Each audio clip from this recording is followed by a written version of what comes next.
Hi, folks. Welcome back to the Tabletop's Edge and the next episode in our ongoing Days of Decision World in Flames combined playthrough. Now, we've come through 3.5 years of the game to reach September, October 1939. And I know lately it's probably felt like this series is progressing in real time, and I apologize for that, but I'm hoping to change that here moving forward and improving the frequency at which new episodes appear, primarily because there is a very good chance that in February, about 4 months from now, I will have to tear down the game as I will be transporting it to Winterfest, where we are likely going to be playing a 4 or 5 player game of the 1939 Global War scenario. But that's not set in stone yet, but it looks like it's going to happen, and so I'd like to get as deeply into this playthrough and show you as much of it as I can between now and then. So hopefully work and real world issues will cooperate and allow me to start to get these episodes out in a more timely fashion. So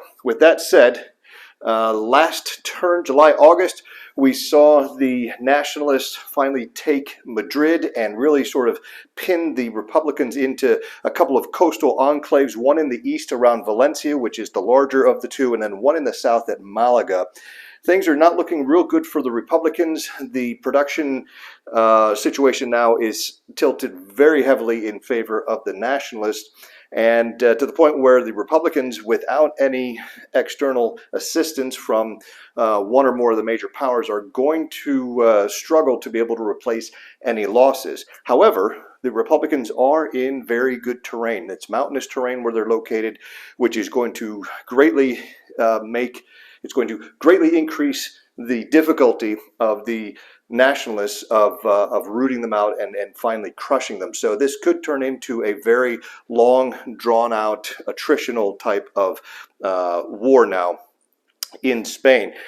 And of course, Italy, who is hoping to see a nationalist triumph in Spain, needs that triumph to happen as quickly as possible. And I think realistically, at this point, the war has gone on so long that even if the Nationalists do eventually triumph, and it looks like it's probably heading that way, that they will be so exhausted from this years-long fight that they really won't be of much benefit to Italy and the other fascist powers.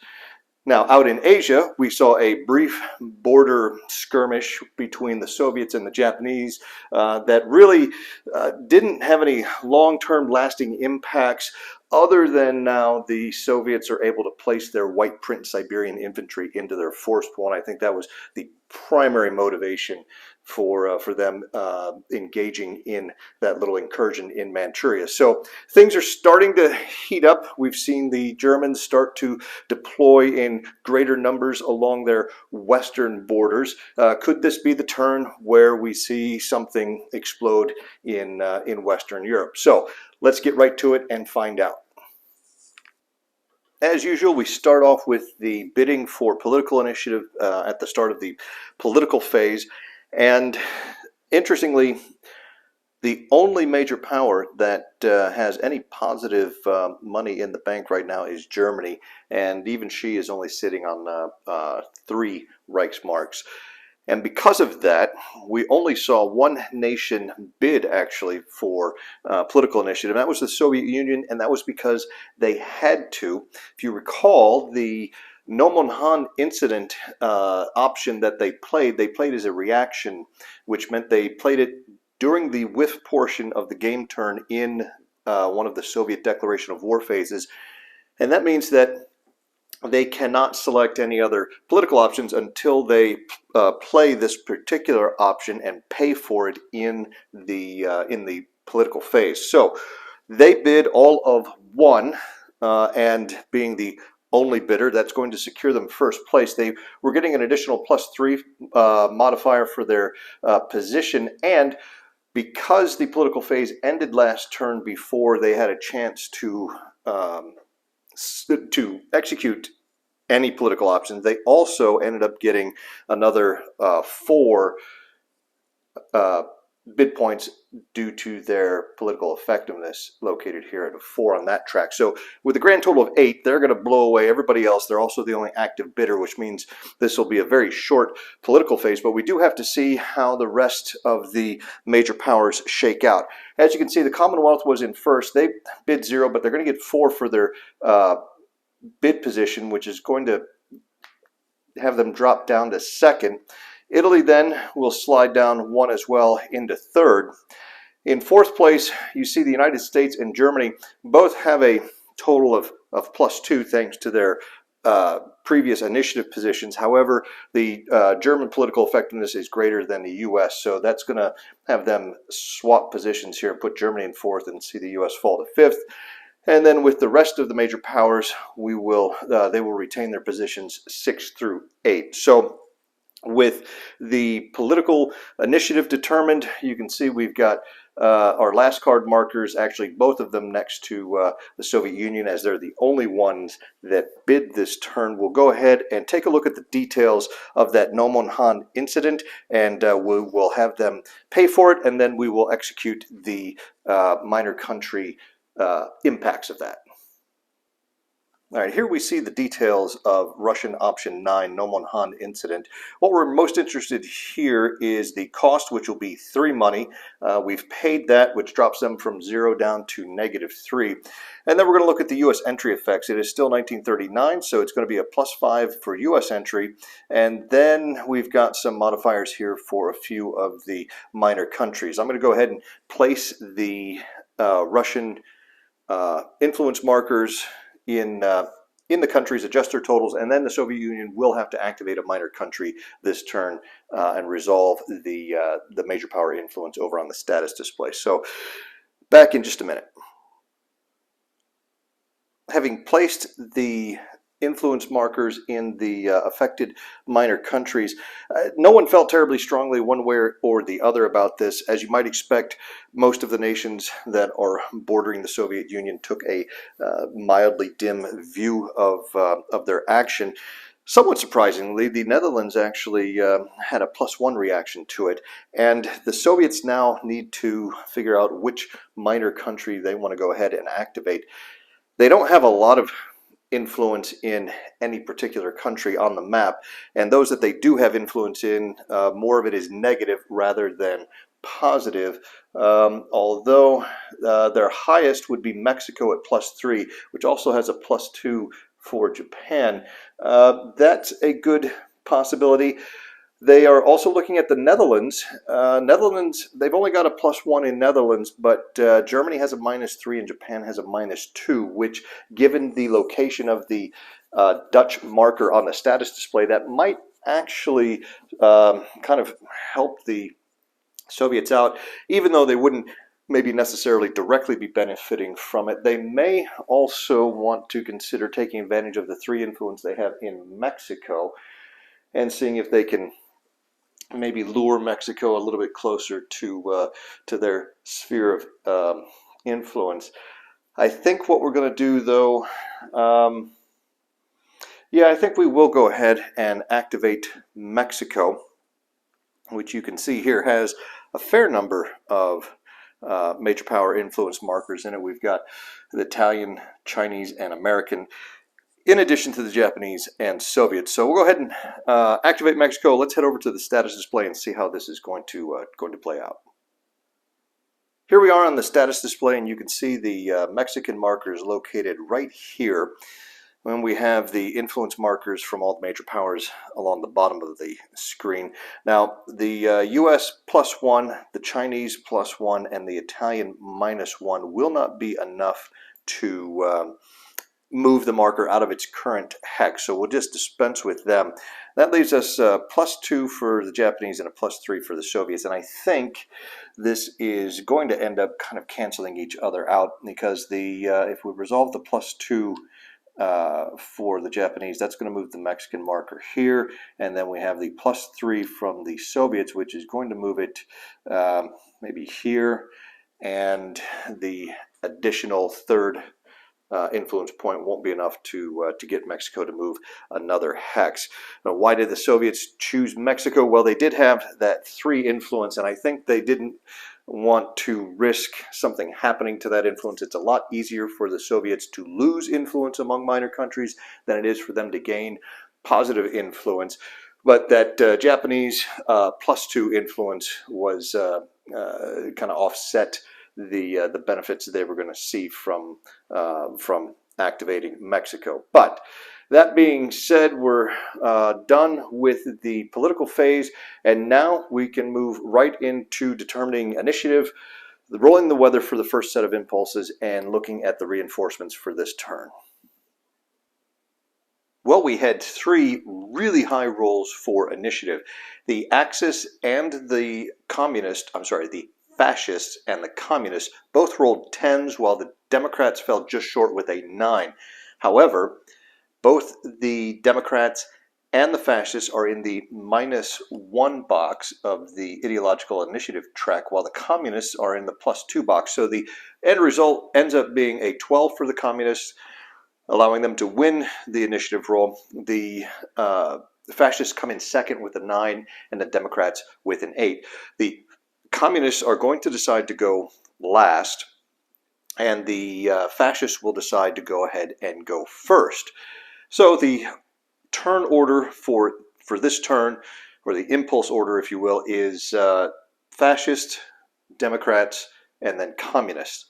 Now for the weather roll, rolled a 6, which doesn't sound that bad, but it's actually not all that great. The weather in most of the world is going to be fine.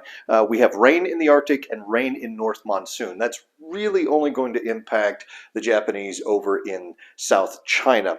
But more importantly, the impulse marker is going to be moving up 2 boxes after each impulse instead of 1. If we had rolled a 5 or less, it would be advancing at just 1 box. So this may end up being a little bit shorter September-October than we're used to seeing. So with that out of the way, we can now take a look at what's coming in off of the production circle. We are looking at this pie wedge right here.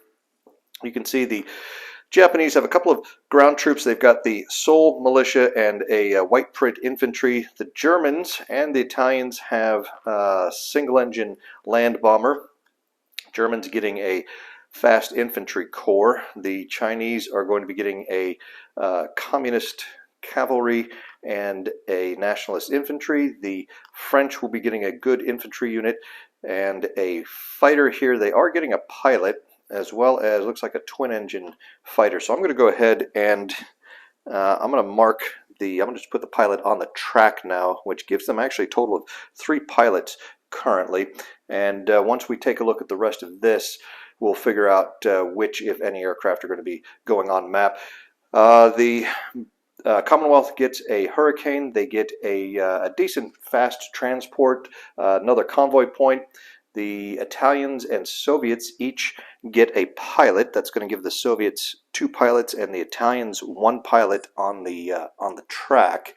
And they should both have some aircraft in the pool. Let's see. Now we get some Republican reinforcements here. We get a garrison division and an infantry corps. The Soviets, in addition to the pilot, are going to get what is for them a nice armored corps, and the Commonwealth gets 2 cruisers, Dido and Hermione, which are going to go into the construction pool since they were face down. And the United States is going to add the Colorado to the map.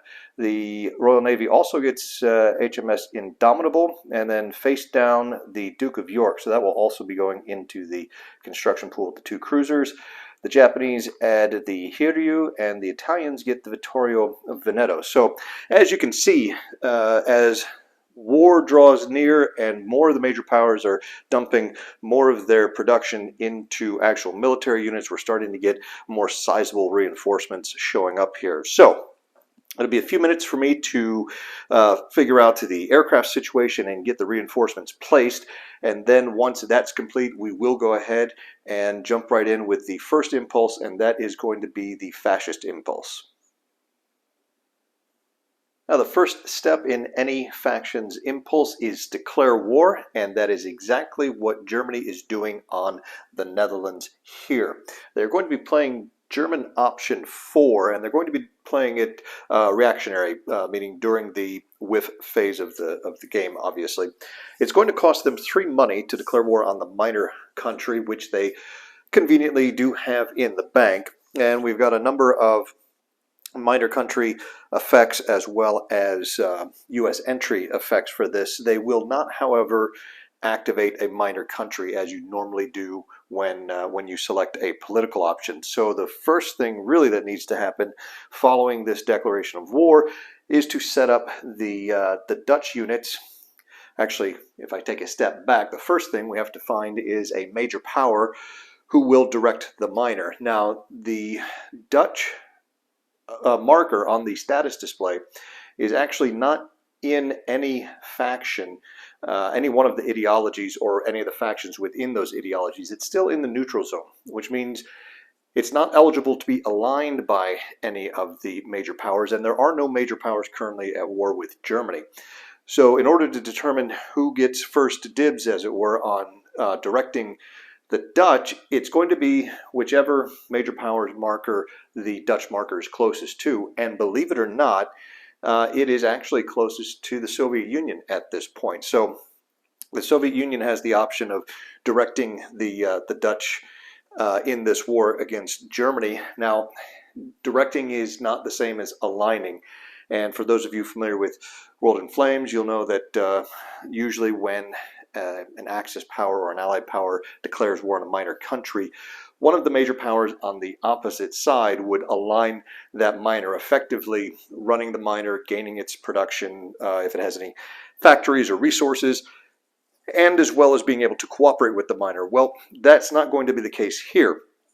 Number one, there are no major powers currently at war with Germany, and number two, the Dutch political marker is in the neutral zone, so nobody is going to have access to any of their resources, nor any potential red factories. In the Dutch case, you can see, if I clear these markers out, they actually only have a blue factory, so it would require the Dutch marker to be, I think, within the same faction as the directing major power, the controlling major power, in order to be able to use that blue factory. So if the Soviets agree to direct the Dutch, they're basically just going to be fighting the war with the Dutch pieces separately and independently of any Soviet pieces. Now, they could opt to pass on that if they don't think it's worth the hassle, or if they think their interest might be better served by another major power directing the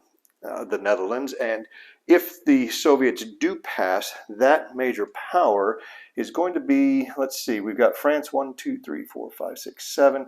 1, 2, 3, 4, 5, 6, 7.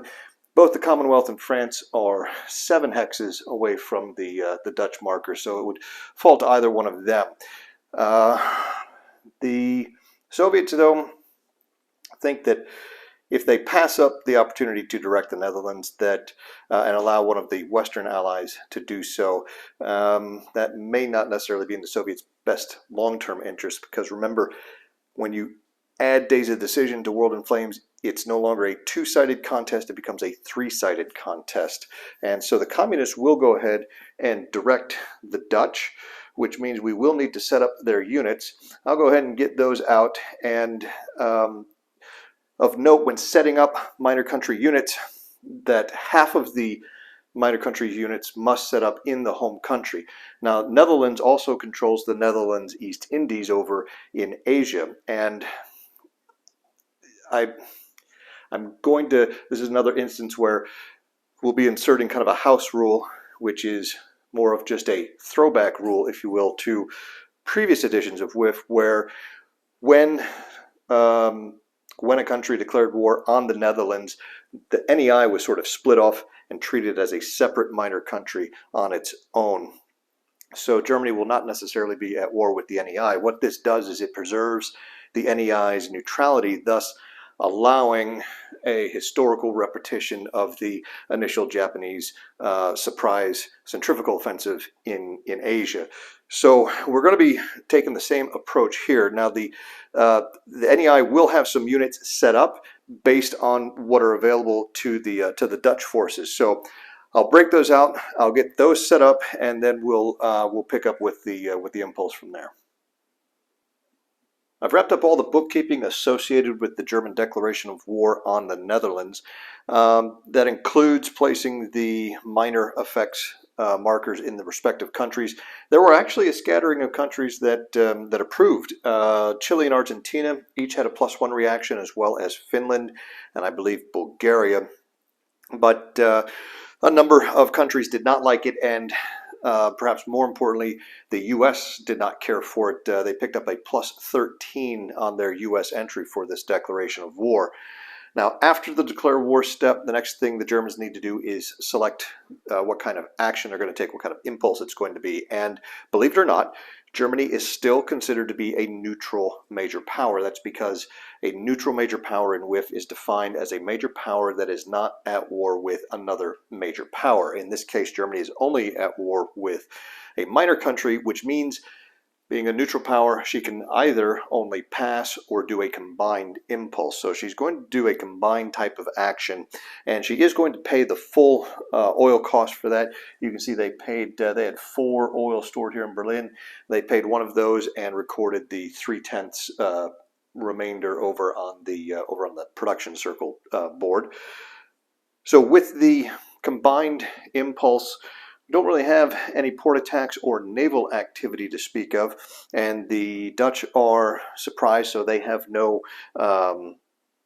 naval combat to speak of. There's no strategic bombardment, which brings us right up to our ground strike missions. Now, the activity limits, in case you're wondering, for Germany in a combined, she gets 6 air missions, 1 naval move, 1 rail move, and 6 land moves. So I think we'll start out with the ground strikes, and 1, 2, 3. We'll fly the Stukas in there, and the question is, do we want to send somebody else in there? Again, we get up to 6 air missions, but I don't think we're going to use all 6, at least not as ground strikes here. So there are only, despite this stack of 4 units, there's only 1 actual ground unit that the Dutch were eligible to receive. It's a 4-3 infantry corps here, which they set up in their capital of Amsterdam, and they have 1 fighter here, which is surprised and therefore will not be able to intercept any missions as impulse. They have a transport and sub set up here, and then in Rotterdam they've got their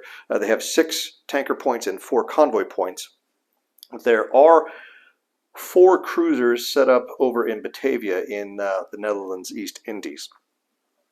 So all the Germans need to do really to conquer Netherlands is to take Amsterdam here, which currently has a ground defense strength of 4.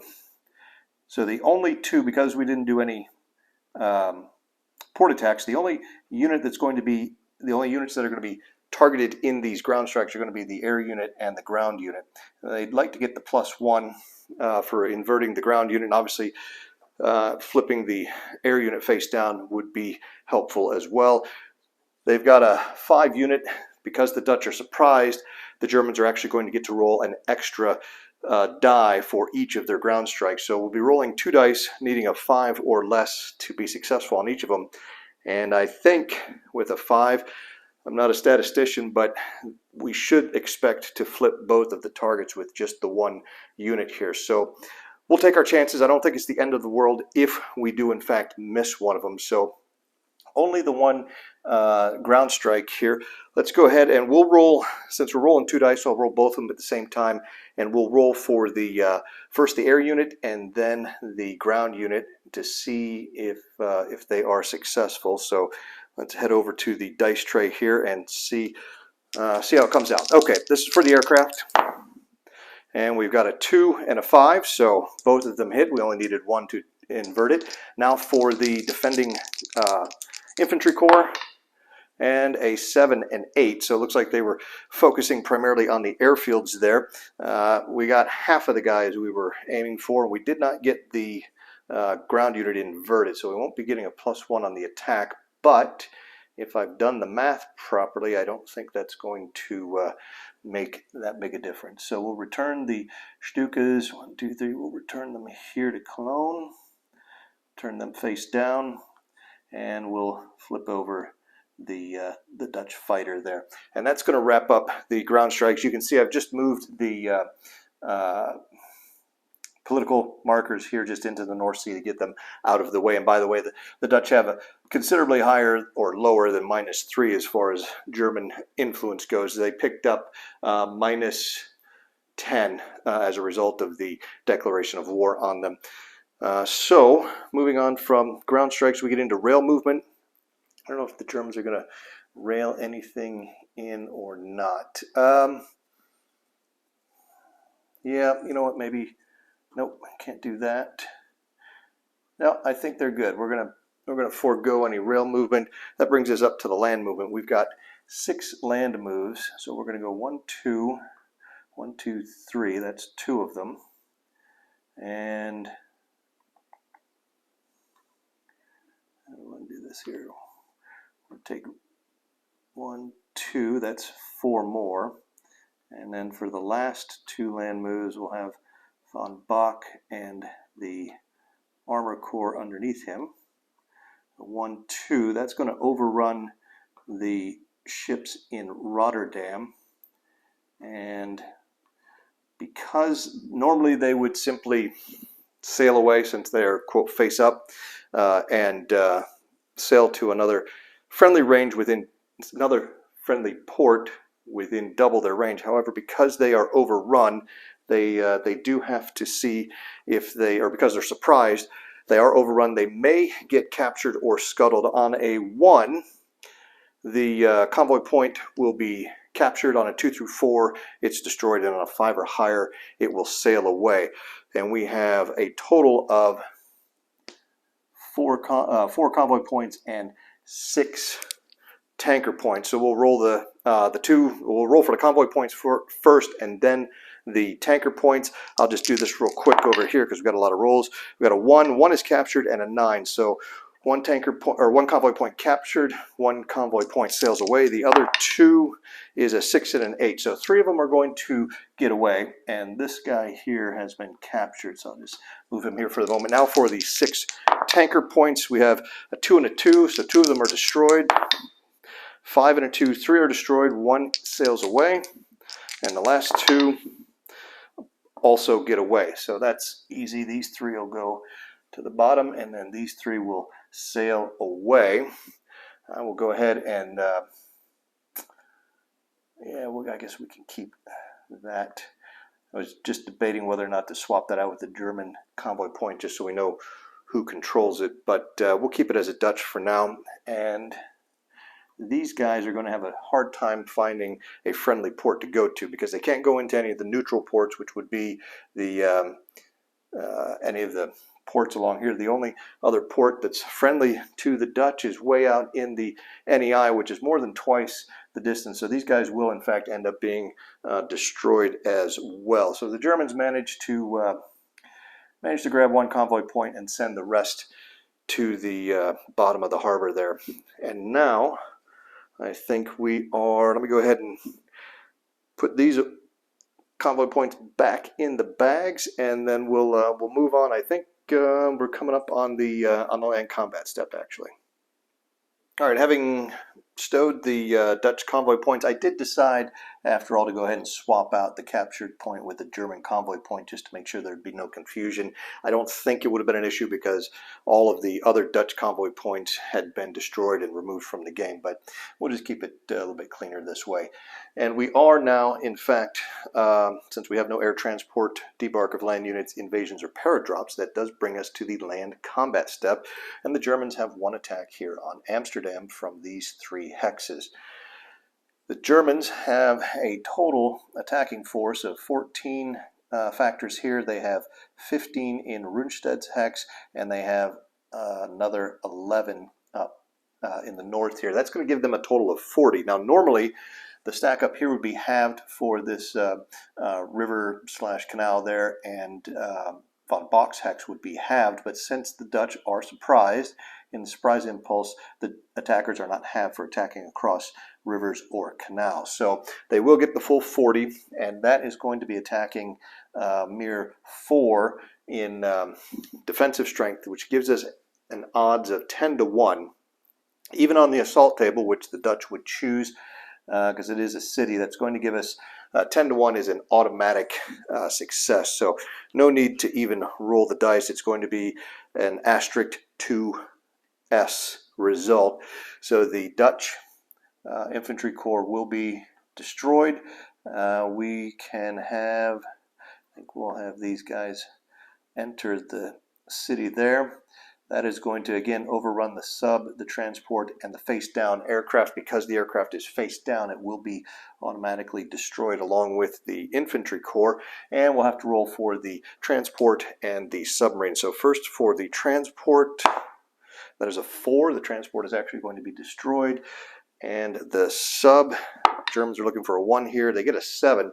Sub's going to be able to flee, but again, there's nowhere really for the sub to go. He's got a range of 2, which would put him 4 sea zones, and that's going to be 1, 2, 3. It's going to be well short of getting out to the NEI. So the sub will be scuttled as well. And that wraps up the attack on Amsterdam. Also eliminates all of the Dutch units on the European maps. That leaves us with just air rebases and reorganization, and I think we've got 5 air missions left. They are going to rebase the long-range Stukas down a little further south now, and I think that's everything. Well, let's see. Let's go ahead and bring these guys down here, and that. And why don't we shift some of these fighters? That's Saarbrücken, yeah. Send those guys there. And we'll put the, that's 1, 2, 3, this would be 4. There we go. And that should do it. There's going to be no reorganization. That's going to wrap up the German first impulse. The Italians, again, doing a combined. However, they're going to end up giving their activities to the Spanish nationalists. So we'll head over to Spain here. We'll see how the civil war in Spain develops this turn.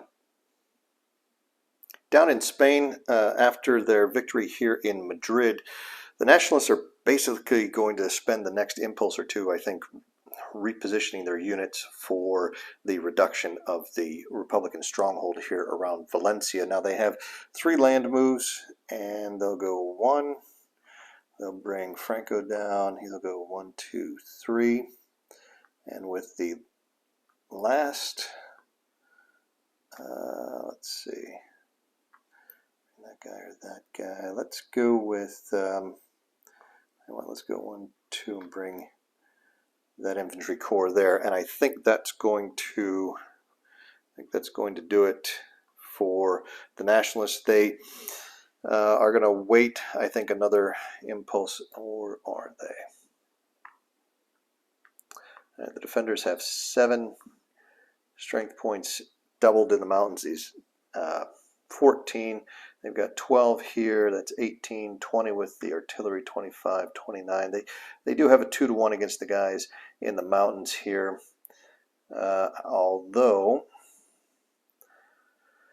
they have some air power up here. However, their fighters were destroyed last turn. It's going to be next turn before they get those fighters back. And I don't know that they want to necessarily risk their expensive and, more importantly,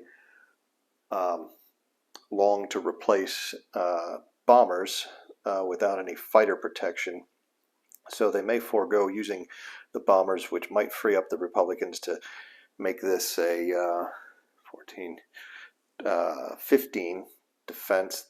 I think they're just shy of 30. Yeah, they're going to wait. They're going to wait till they can get at least a 2-to-1. I don't think the Nationalists have a problem making 2-to-1 attacks at this point, given the disparity in production and the capability to replace losses. It's just going to be a matter of grinding down the Republicans, because as you can see, this is all mountainous territory here as well as over at Malaga. So it's going to be a long slog unless the Nationalists get lucky like they have in a few of their attacks previously. So a developing situation in Spain, but no real action to see there, which means we can jump out to the Pacific and see what the Japanese are doing in China. Here in China, the Japanese are still restricted under the limited war option they chose to initiate the war with China to combined impulses only at this point. And looking things over at first glance, I don't think the Japanese are actually going to pay the oil cost for a combined impulse. So they're limited to just one oil-dependent sort of free move, if you will. And looking at the situation, what immediately jumps out is an opportunity down here where there is not only a hole in the Chinese defensive line, but also a resource up for grabs. And it'd be great to hop on that and snatch that resource. Now, of course, it's not going to do the Japanese any good until they manage to clear the rail lines to be able to transport that resource back to a friendly controlled factory, but it would at least deny the resources use by the Chinese, and it would exploit this gap.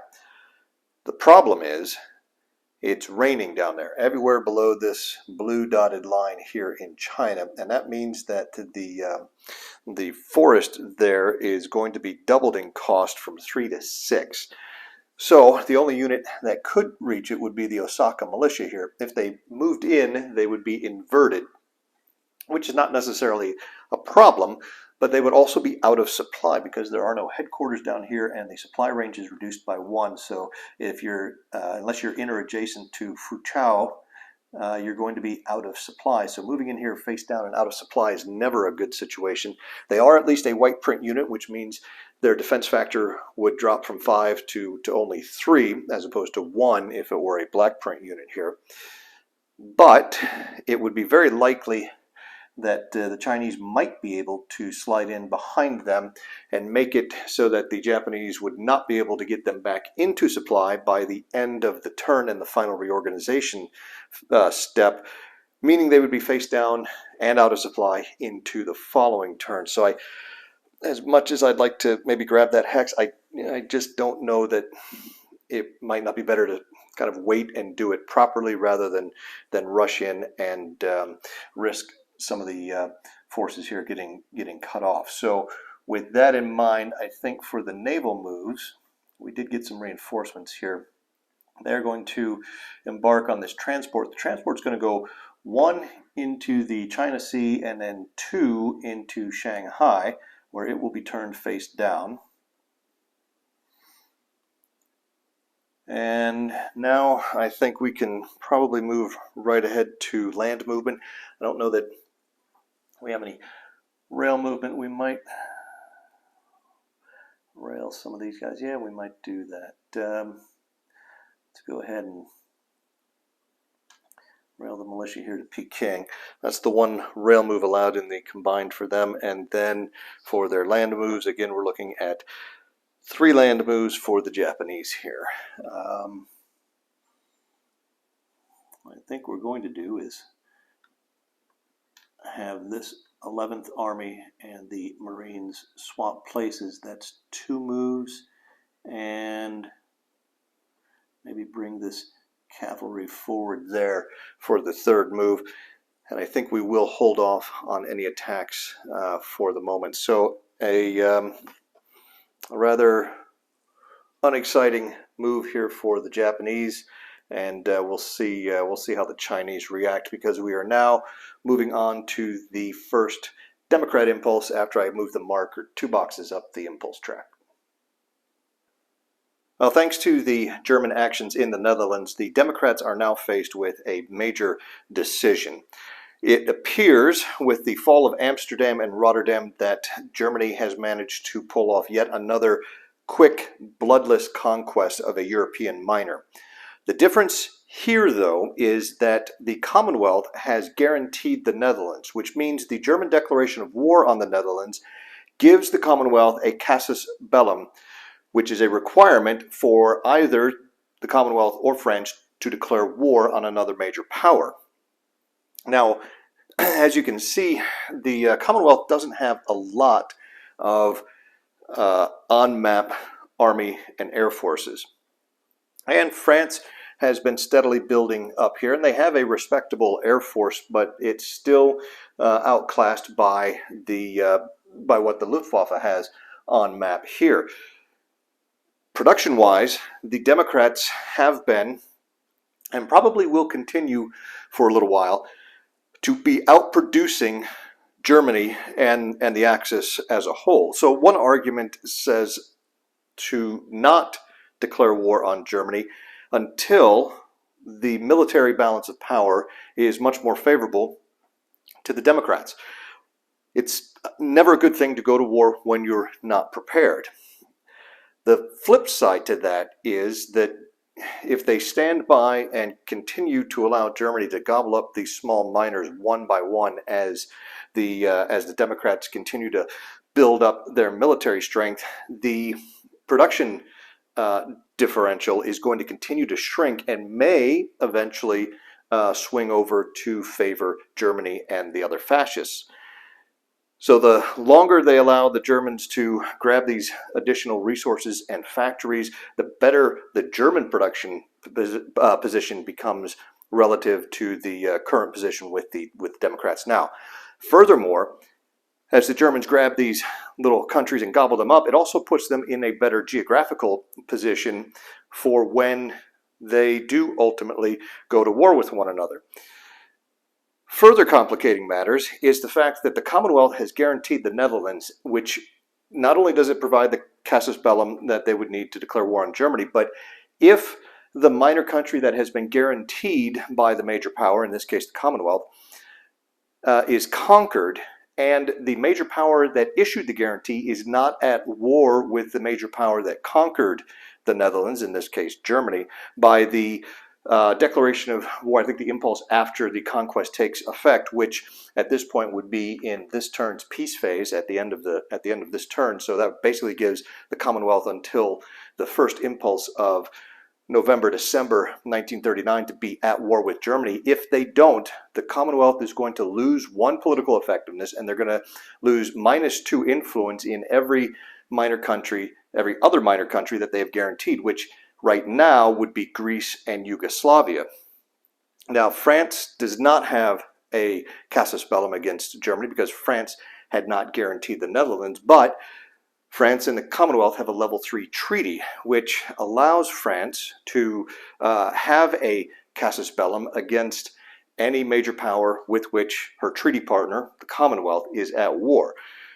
So it would be possible for both of the major powers to declare war on Germany. And the rules are not, unsurprisingly, they're not crystal clear about whether or not France can declare war in the same declare war step of the impulse as the Commonwealth does.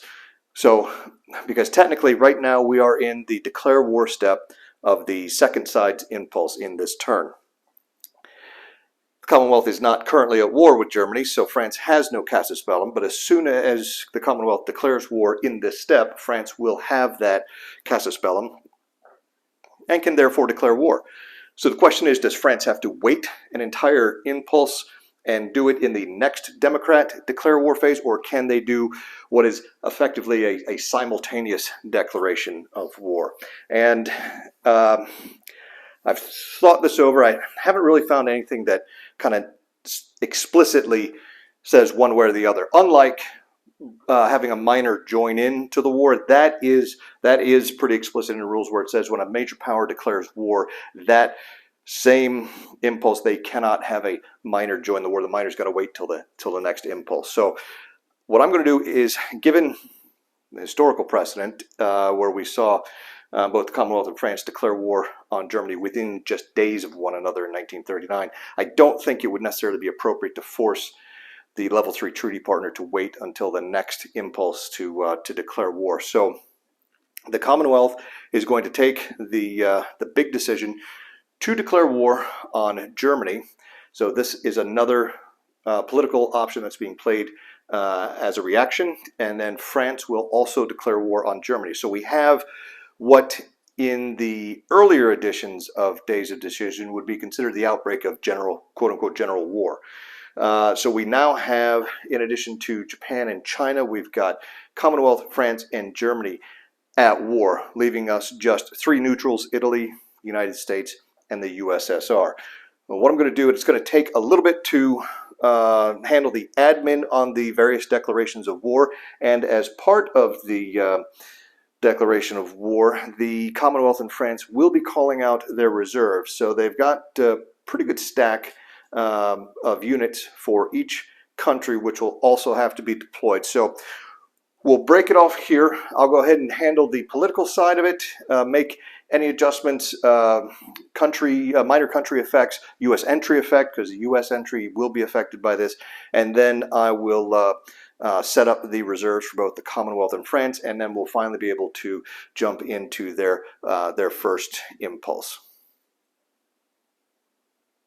As you might imagine, having two major powers, both of the Western European democracies, declaring war on Germany had quite an effect on many miners all over the world.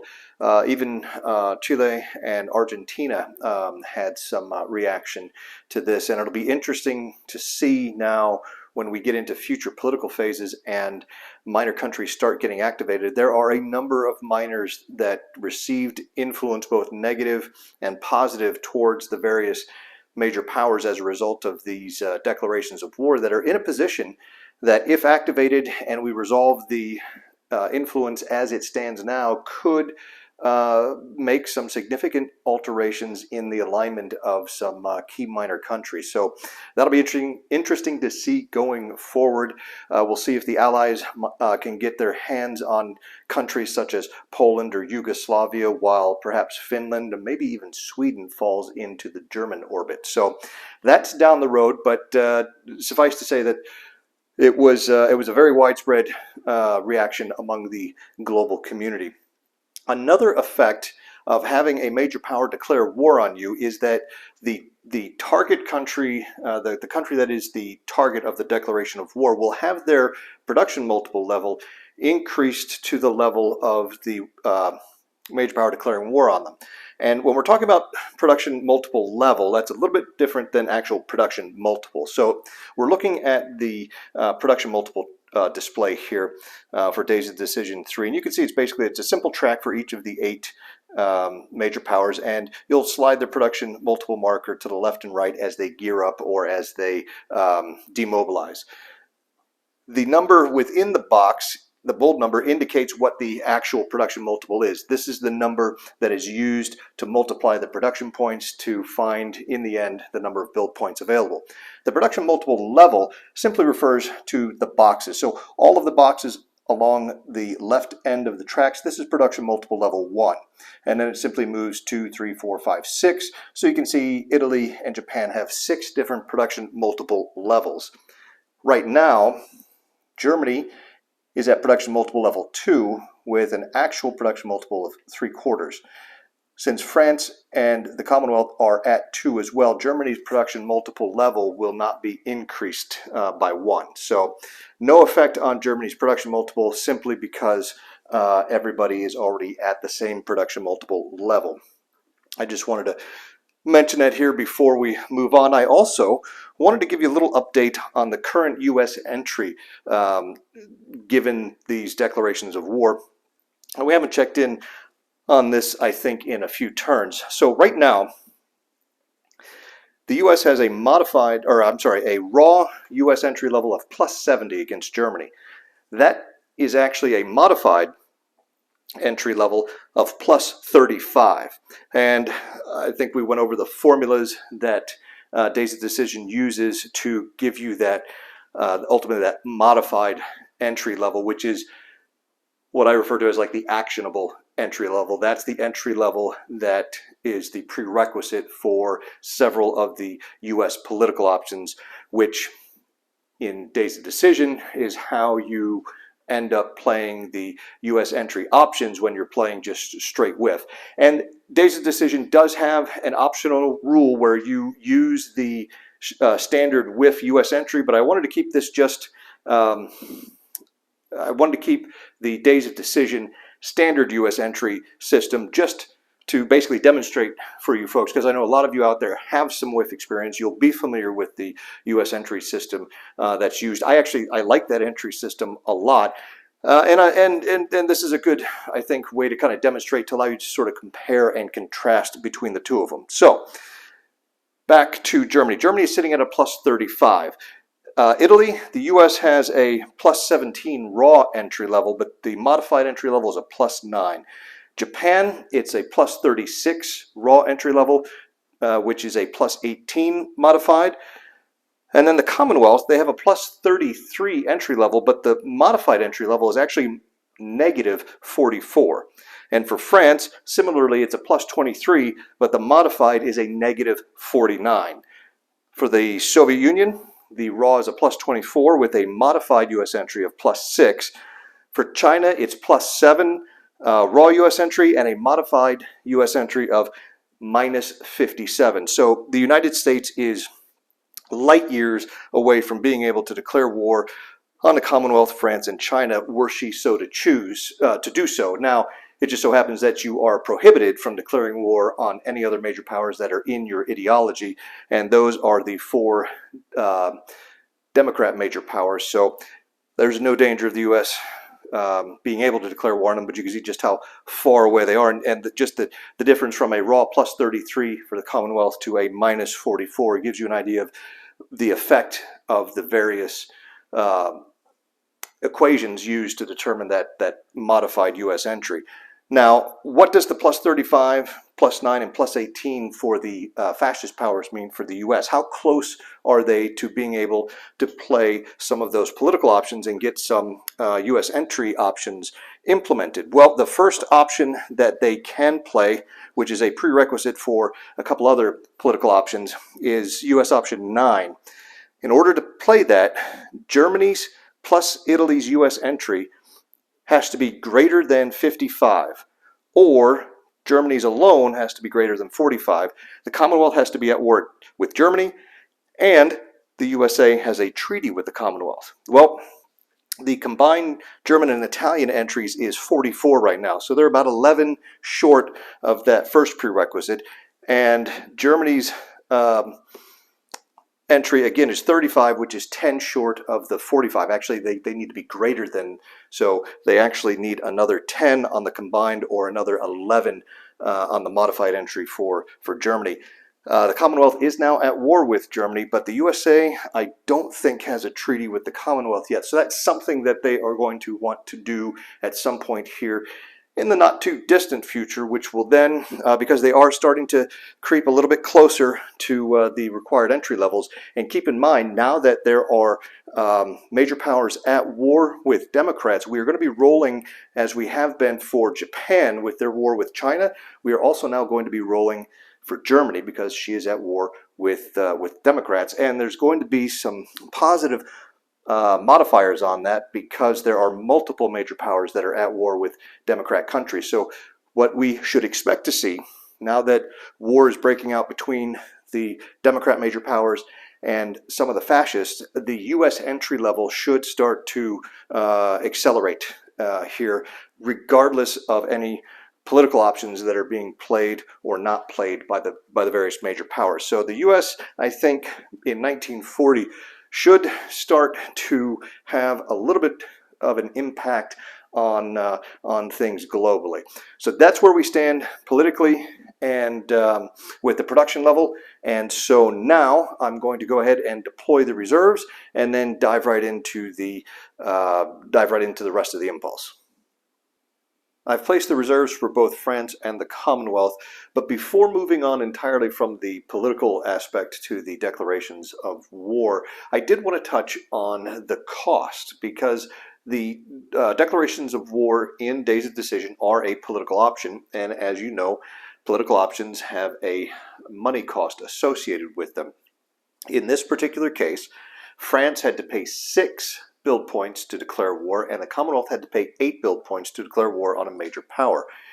Now, this is one reason why some WIF players are a little leery of Days of Decision, and it's the fact that Days of Decision introduces, frankly, a lot of additional things that countries have to pay for without seeing any sort of increase in the available income out there. So you can see just here, to declare war in a regular game of World in Flames, it's free. There's no cost to it. It just happens. But here in Days of Decision, in order to do so, you have to choose the Declare War option. I think it's War option, which is option 4 for each of the specific major powers. And then you're going to end up having to spend build points on that. Another good example is your production multiple increases. In a game of WIF, the production multiple increases simply happen in January, February at the turn of the new year in certain years for various countries. There's no cost associated for it, it just happens. But here in Days of Decision, in order to increase your production multiple, you have to select the Gear Up option, which has a cost associated with it, and it's usually a fairly substantial cost. Now, in a way, maybe that's a little more accurate, reflecting the investment required to expand the military production facilities within a particular country versus just having it naturally occur like it does in World in Flames. But I would say that World in Flames does, while it's a detailed military model of the war, there's a lot that World in Flames still does abstract out quite a bit. For instance, research and development. That's handled primarily through the annual Force Pool editions. Other games like A World at War, for instance, by GMT, has a much more developed research and development model within the game system that the players have a lot more say and control over.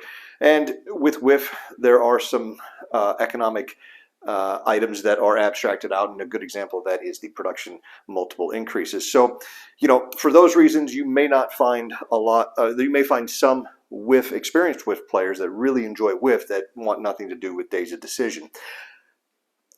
I personally, I like some of the things Days of Decision does. It really does turn WIF into a sandbox game, particularly if you select some of the options that will allow various major powers to leave their at-start ideologies. And so for folks that want kind of a blank slate almost just set in the 1936-46 time period, Days of Decision is right up your alley. I don't think you can find a better grand strategic level game covering the period from 36 to 46 that gives you that kind of freedom with the same military detail that WIF offers anywhere else. Now, that doesn't mean there aren't some other really great strategic level games out there. There are, but I think that does set WIF apart from the rest of the pack. So anyway, I digress. Continuing on with this particular impulse, the reserves, as I noted, have been placed for both of the countries. And in the case of the Commonwealth and France, the reserves consisted of a mixture of infantry, militia, and garrison units. Now, these reserves, when they are called out, are placed just like reinforcements, except they are placed face down. So you can see an example of a British infantry reserve corps placed here in Plymouth. So they'll be, I think that's, I'm sorry, that's Portsmouth. So they will be face down. They are eligible to be reorganized by any of the standard methods: headquarters, air transport, or naval transport. But they come on the map inverted, and it's going to restrict their usefulness here this first turn. Some of the reserves actually appeared overseas. For instance, the French got a nice white print militia down in Dakar in Senegal. They also had a kind of a weak militia, black print militia over in Indochina. The Commonwealth has a Sydney militia, which is a nice white print militia. They got another militia in Delhi, and I think that might be all of their overseas reserves. So now the next decision that the democracies face is what type of action are they going to be choosing for this impulse: air, land, naval combined. And I think looking things over, now it's important to note that because Germany was not at war with another major power when France and the Commonwealth declared war on her, Germany is surprised this impulse. So this is a surprise impulse for the Democrats, or at least for the Commonwealth and French. And I'm probably just going to refer to them as the Allies moving forward. It's just habit from all of the regular whiff games I've played. So if I slip up and you hear me say Allies, I'm referring, at least at this point in time, to the Commonwealth and France.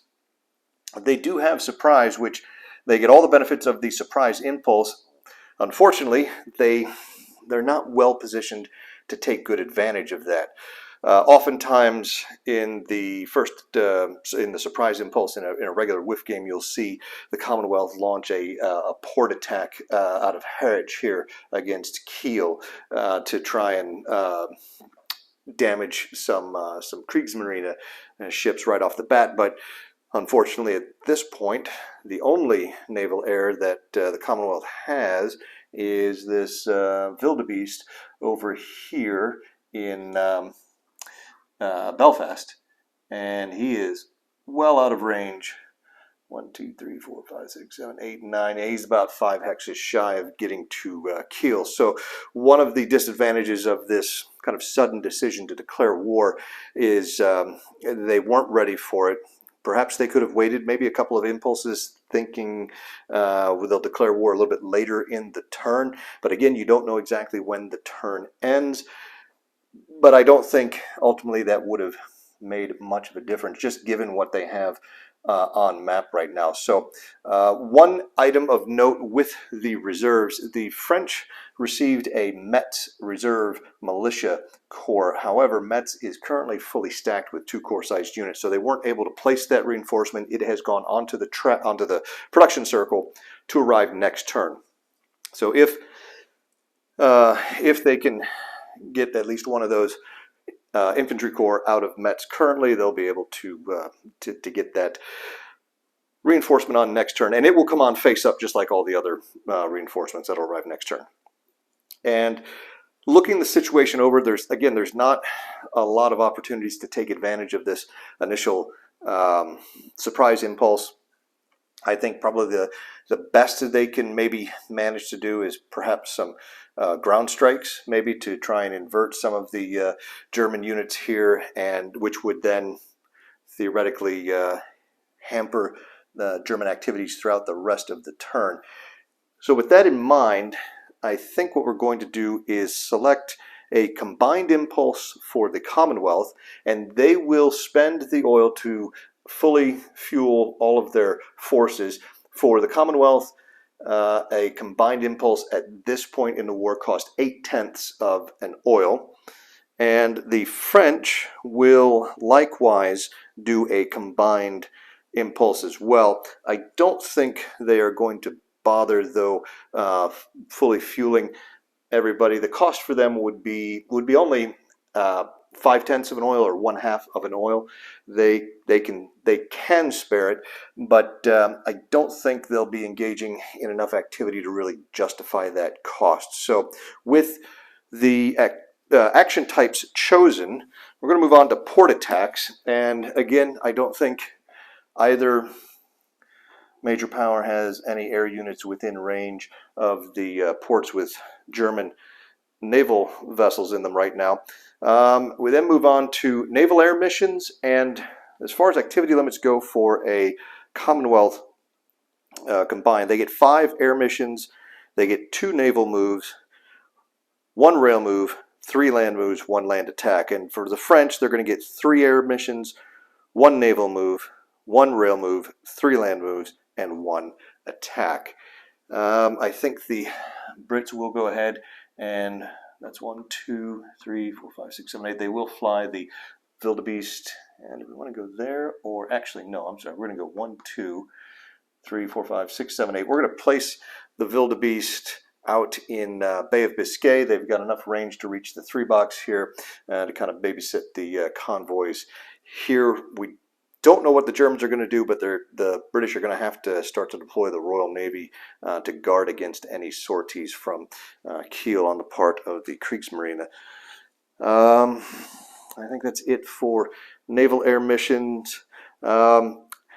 Naval movement is going to take a little bit, so let me take a look and see exactly how we're going to get the Royal Navy sailing out. To see, we've got 2 moves for them. We've got 1 move for the French Navy. Once we get that figured out, we'll pick back up at that point. All right, for the naval movements, the French had a transport here in Marseille, which they sailed into the Eastern Mediterranean down here, where they loaded an infantry corps there out of Beirut. As you can see here, this 3-3 onto the ship, and that was their 1 naval move. For the Royal Navy, they have sortied the Home Fleet, which was based here in London. They've sortied actually all but 4 cruisers, which they've left behind here in London, and they have moved into the 3 box here in the North Sea. For the second move, they sailed the HMS Barham battleship along with 3 transports into the 0 box here, where they picked up Lord Gort from London, a motorized corps here in Plymouth, and a motorized artillery division from Plymouth. So we've got 3 ground units on the transports here in the North Sea, with a close escort by Barham and the rest of the Home Fleet out here in the 3 box. That's going to do it for the naval movement. There's no naval combat nor opponent's naval combat. And let's see, we've got strategic bombardment, none of that, no ground strikes. Rail movement. For rail movement, just very quickly, we'll jump all the way over here since the Commonwealth gets a single rail move. They're going to go to India, and they are going to rail the Indian Infantry Corps here in Calcutta. They're going to rail them over to Bombay, where they'll be turned face down. That's going to do it for rail movement, and we will jump back to Europe for land movement. For land movement, the French get 3 land moves. They are going to spend 1 to shift this Alpine unit north of Hex to cover the border here. There's Alpine hex sides covering these 2 hexes approaches into this hex, so they don't have to quite worry about that. But what this will do is at least give them some units in each of the hexes that the Italian army may be able to attack or move directly into. Further north, with the remaining 2, they are going to use 1 of them to move, I'm going to move this 5-4 out of Metz. That's going to free up some room for the militia unit to arrive at the start of next turn, and then they will spend their 3rd land move to bring the artillery up 2 hexes here. I'll go ahead, and I like to keep the headquarters on top where they're a little easier seen, or at least be the top corps-sized unit, as we see here. So those are the 3 land moves for the French, and you will probably notice that this is kind of bad news for the Spanish Republicans, because the Spanish Republicans are limited to, or the Spanish Republican activities count against the French activity limits, and therefore if the French are soaking up all of the activities, allowable activities in a particular impulse, the Republicans aren't going to be able to do anything, and that is very much the case this impulse. Now, there's not much the Republicans can do, but I think they would have liked, if possible, to have moved this infantry corps up into the front lines there. But they're going to have to wait at least another impulse to do that, if the French are able or willing to allow them to do that. The Commonwealth has no land movement per se, which brings us to air transport. There's no air transport now. Debark land units at sea, and this is where the Commonwealth was saving their 3 land moves for. They are going to have Gort, the artillery, and the motorized corps all debark from the transports here into France at Calais. And one important thing to note in this particular game with Days of Decision, we have a level 3 treaty that's in existence between France and the Commonwealth. What that means is that the foreign troop commitment rule does not apply, essentially. I think the wording of the specific rule is a little bit different than that, but the end effect is that both sides' units may enter each other's home countries unrestricted as if they cooperated. And I believe, if I go back and double check the explicit wording of the rule for level 3 treaties, France and the Commonwealth will in fact be treated as cooperating major powers, which is kind of a big deal. It's going to make the German invasion of France a lot tougher because now the air forces can combine, they can draw supply from one another, they can even stack with each other. So we'll see what happens here. We'll see how much the Commonwealth can get into France to help stiffen the line. I suspect we may be looking at a Commonwealth BEF that is closer in size to what you saw in, say, 1916, 1917 than what we saw in 1940. And if so,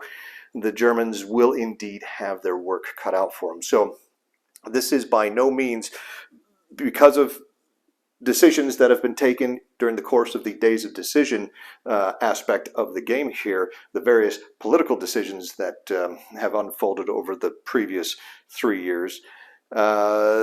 The France 40 campaign is going to look very different from what you saw or what you would see in a just normal plain World in Flames game.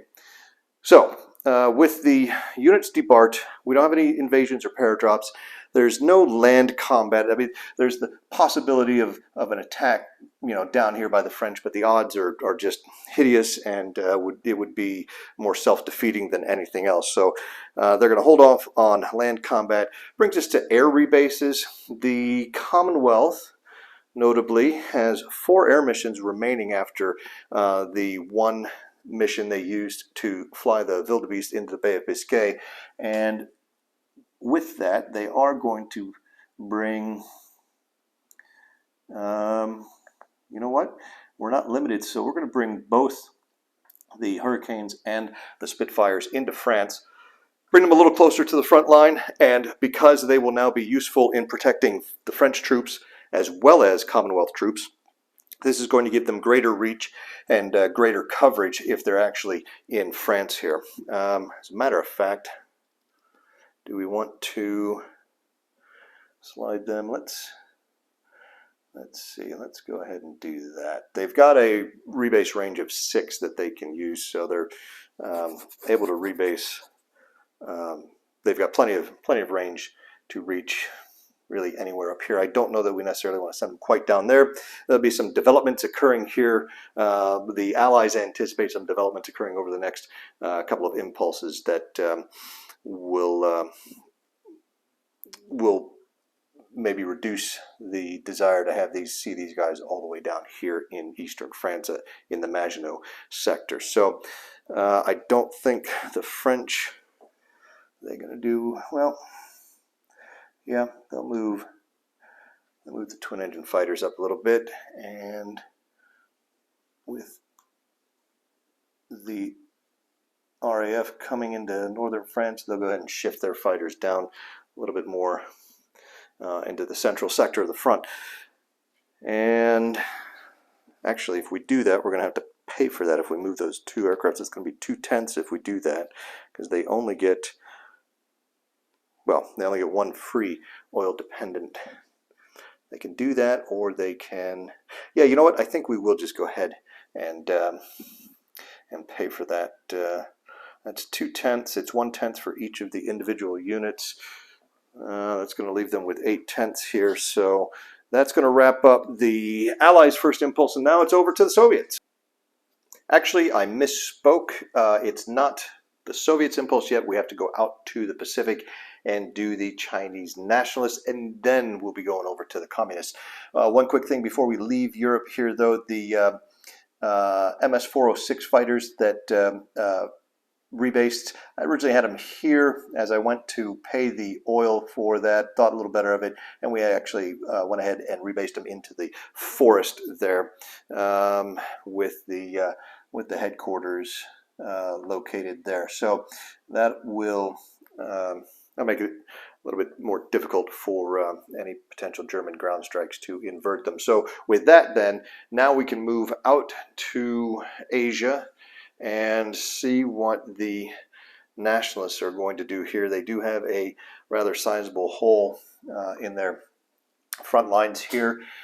They are going to end up doing a land impulse, and rather than have you all sit here and watch me hem and haw as I try and figure out what the nationals are going to do about this, I will go ahead and take a few minutes here off camera to think through that, and then once that's ready to go, we'll go ahead and proceed from there. So back in just a couple minutes. Well, China is definitely choosing a land action as usual, and I think we've kind of decided what we're going to do here. It's not an optimal solution. The Chinese really do need a lot more units if they plan to hold the Japanese where they are. But we are going to go ahead and slide 17th Army here out of Changsha. Now, because it's forest and it's raining down here, that's going to exceed the movement point allowance, so it's going to turn the unit face down. It's not ideal. It would give the Japanese a +1 if they manage to launch an attack against the hex this turn, but they can only attack from one hex here. It is rain. It's likely to continue raining down here, and that is a -1 odd shift or better if we get into storms or something like that. So again, it's all a calculated risk here on the part of the Chinese, simply from a lack of resources. They're going to debated whether or not to slide the Chongqing militia down here. They would also be inverted because Changsha is in this north monsoon zone where it's rain. And then, of course, that would leave us a gap here in the mountains. So the question is, would we slide Chang down? He would invert.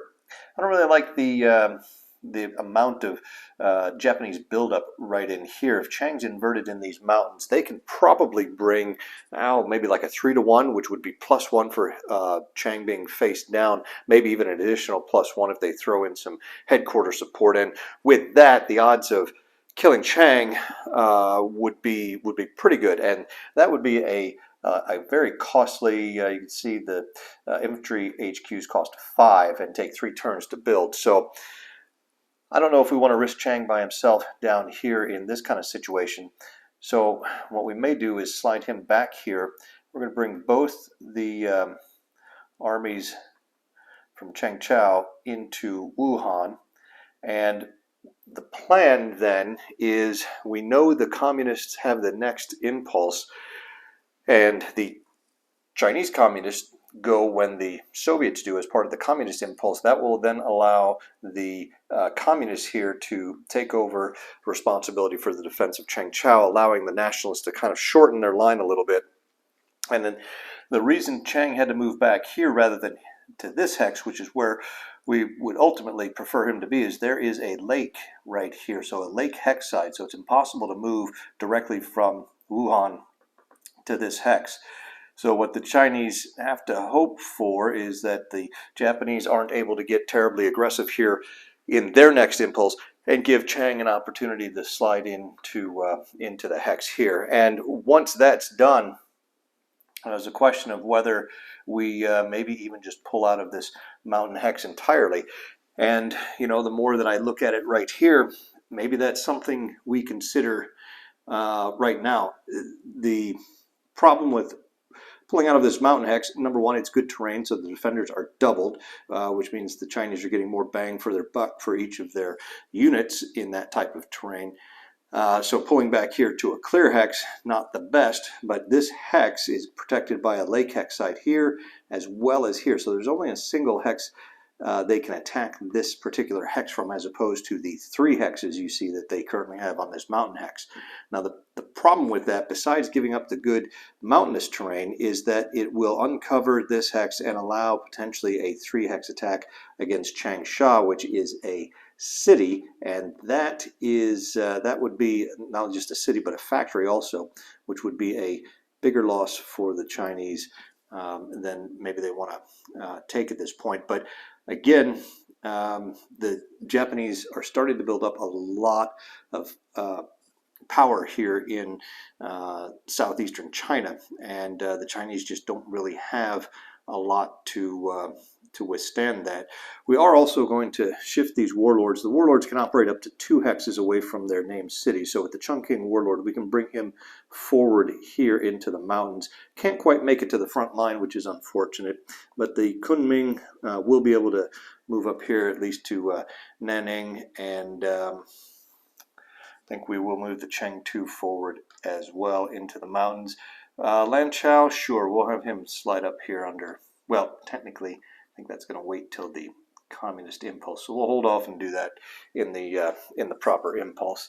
And I think that is going to do it for the first Chinese impulse right now. It's like I said, it's less than an ideal situation currently. So we'll see what the weather brings. The weather in WIF has an awful big impact on operations, which can be unfortunate sometimes, because if you run into a string of poor weather rolls, that can really bring the game to a screeching halt. So we'll hope that doesn't happen. At least from the Chinese perspective, they would love to see some bad weather continue, not just in the North Monsoon, but maybe some early fall rains in the North Temperate. With that, though, we are done with the Democrats, and now we're going to move on to the Communist first impulse. We're actually going to stay right here in Asia for the moment for the Communist impulse, which really is just the Chi-Coms and the USSR.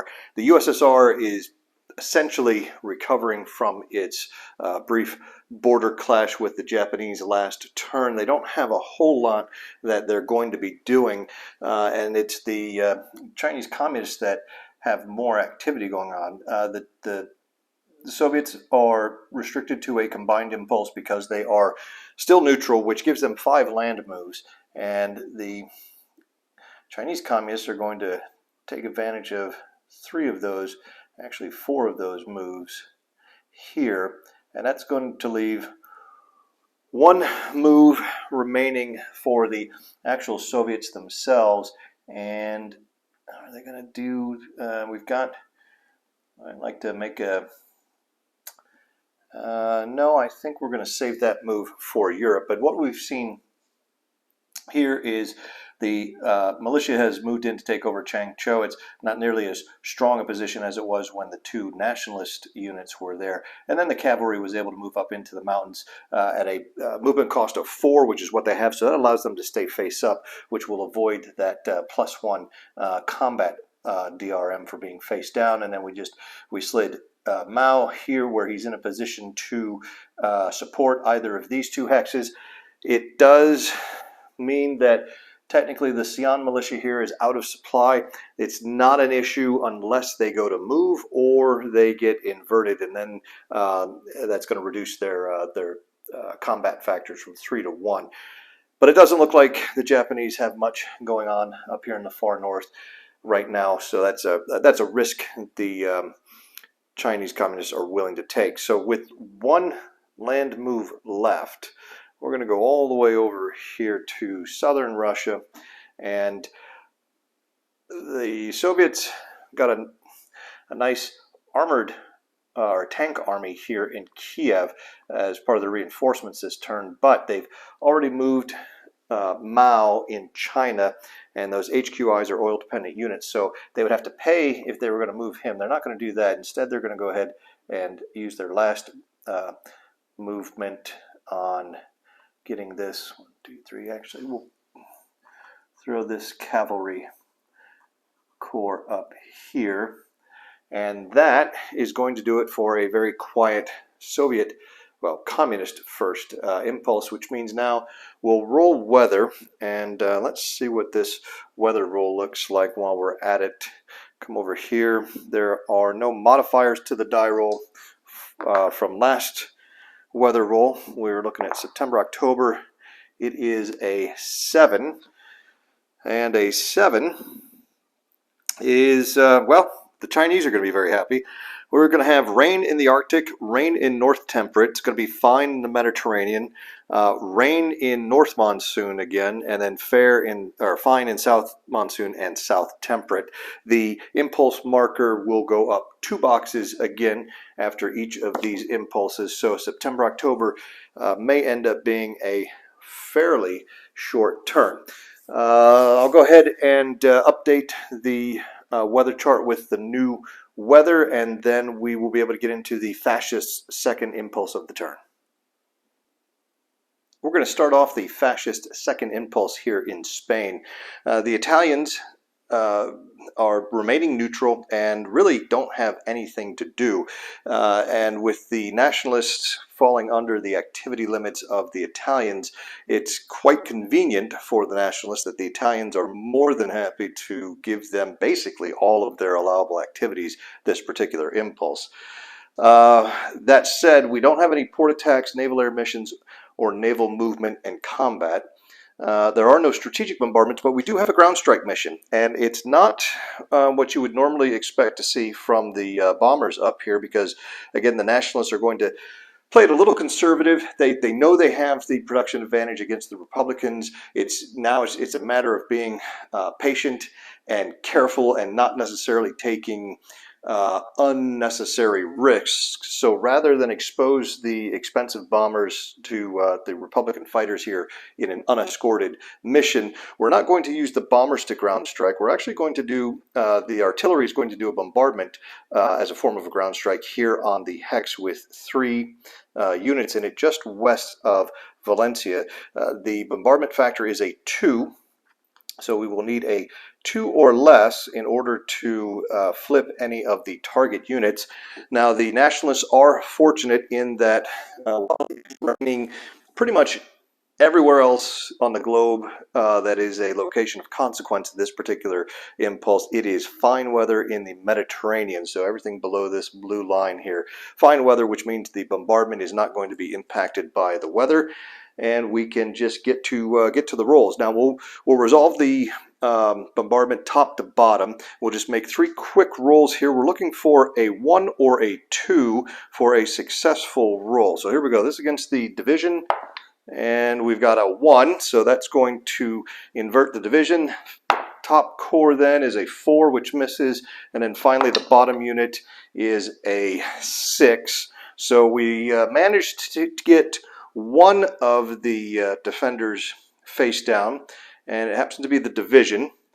That's helpful. At this point, any help the nationalists can get is going to be needed and wanted, because when you look at the force pool for the nationalists, the strength of their individual units and then the number of units they get, they really don't have much of an advantage over the Republican units there. And so the nationalists have sort of resigned themselves to the fact that they are not going to be able to get really any decent attack odds against the Republicans, especially since the Republicans are holed up in mountainous terrain basically everywhere at this point. So it's going to be a matter of low odds attacks and just grinding them down, hoping to roll, average, maybe a little bit above average, and get the Republicans into an attritional death spiral where they can eventually grab the 2 remaining cities and put an end to the Civil War. So the +1 there is going to help on any future attacks against that hex. Now we have no rail movement. We do get land movement, and we're limited to 3 units. So we're actually going to use those 3 moves, since the Italians aren't using any of them, to bring the 5th Corps here. We'll slide the 8th Corps into Franco's hex, and then we'll bring the Blue Division down into the mountains here. So those are our 3 moves. We've got no air transport, no debark, invasions, or paradrops, which brings us to the land combat step. And the nationalists are in fact going to make an attack on the hex here that was bombarded. They're going to attack from these 4 hexes. The total attack strength, we have 5, 6, 8, 13 here in the 2 northern hexes. Franco makes it 18, 21, 25, and 6 is 31. So 31 attacking factors. The defenders have 1 for the division, 1 for the Soviets, or I'm sorry, 3 for the Soviets and 3 for the cavalry, for a total of 7. That's going to be doubled because of the mountain terrain to 14. So we're looking at 31 to 14 right now. The Republicans could send their fighters here in the fighter-bomber role, providing another 1 tactical factor of ground support, but that would only increase the defense to 15, and 15 to 31 is also, or 31 to 15 is also 2 to 1, just the same as 31 to 14. So rather than essentially wasting the fighters, they will opt not to do that. Franco is going to be lending offensive HQ support, which means the last question here before we can resolve the combat is, will Franco be rolling or be providing defensive HQ support? Well, we'd like to keep him face up, if at all possible, to potentially reorganize any face down units, or just give the Republicans some more options. I don't think they want to. It's already going to be a 2 to 1 plus 1. If they don't use Azania, it'll be a 2 to 1 plus 2, and that gives the that's now you're starting to get into the area of a fair of an attack with a fair chance of success. So Azania will go ahead and provide defensive HQ support, which will effectively cancel out Franco. So we're looking at a final odds of 2 to 1 plus 1 on the assault, and the 2 to 1 column with the plus 1, the Nationalists, they still need to roll a 4, at least a 4, to inflict any loss whatsoever on the Republicans. And if they do roll a 4, which would be modified to a 5 with the plus 1, the Nationalists are still losing 2 to the 1 loss they would inflict. However, if you look further down the column, it will be possible, or it is possible, for the Nationalists to actually take the hex with this attack. A final result of a 9 or 10 would take the hex. So with the plus 1 to the die roll, the Nationalists are looking at a 30% chance of actually clearing the hex, which isn't great, but considering that we're dealing with Spain and the Spanish Civil War, that's actually not that bad. So here we go. We got 2 to 1 plus 1, and we'll see how this first attack turns out. It'll either be a disaster, a stunning success, or just something in between. And wow, it is, wow. Okay, did not expect that at all. That is a 10, which is going to become an 11 with the plus 1.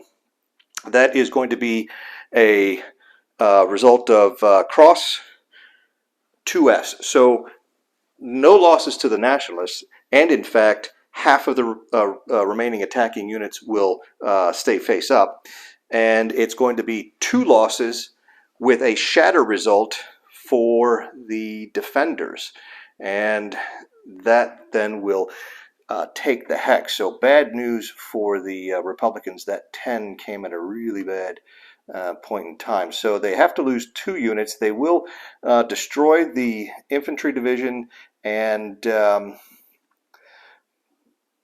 probably the Soviet infantry division, which will go into the Republican force pool. Now, it's going to remain in the Republican force pool until the end of the Civil War, at which point, if the Republicans end up losing, it'll go back to the Soviet force pool. If the Republicans win, then it is the option of the unit either remaining with the Spanish in the Spanish force pool or returning to the Soviets. So for now, the infantry division and the Soviets are dead. The cavalry will go on the spiral. I'm sorry, that is a throwback to 5th edition WIF, like a 30-year-old throwback. It's the production circle. It's going to go on the production circle, not the production spiral. Next turn to arrive as a reinforcement because it would have been able to retreat. So now let's go ahead and advance after combat. We had 1, 2, 3, 4, 5, 6, 7. We had 8 units that attacked. So that means 4 of these units are going to remain face up.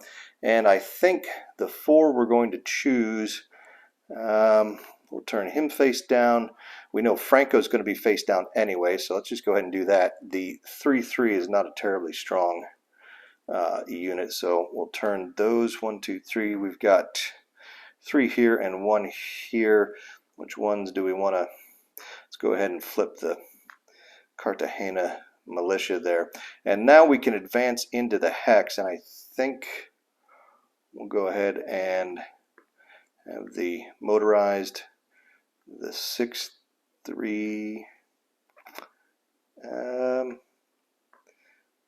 Do we want that? No, we don't. Let's do this the other way. Let's have the 4-3 going here. We'll leave the 6-3 out here, and we will bring in the division there. So, so much for a long, slow, bloody, attritional slugfest here in Spain. The Nationalists have been on a roll, literally, here for the last couple of turns. And the last thing we need to do is turn Azania face down. Yeah, so the Nationalists probably, despite being able to keep half of their guys face up, the Nationalists probably aren't going to be able to do too much more, at least in terms of making attacks. They'll be able to, they still have some units they can maybe reposition and get set up for a big attack next turn. Of course, the weather's going to start to turn bad here over the next couple of turns, but we'll see what happens. I think the Nationalists are just delighted with that result, and the Republicans, yeah, the number seems to be up here. We'll just see how long it takes to finish them off. So that's it for Spain. Now we're going to shift a little bit further north and take a look and see what Germany's doing in response to the declaration of war by Commonwealth and France. The Germans weren't terribly surprised by the Democrats' declaration of war on them. They knew it had to come at some point, so they are ready and willing to face the situation now. The question that the Germans have at the moment, you see there's a nice big gap here in the French lines on the border, but you've got Belgium sitting between the German army and France. So does Germany declare war on Belgium? She's not well positioned to do so at the moment. Also, it's raining, and the rain is going to give any attacks this impulse a -1 odd shift, which is not great. She's not got Germany has not got an overwhelming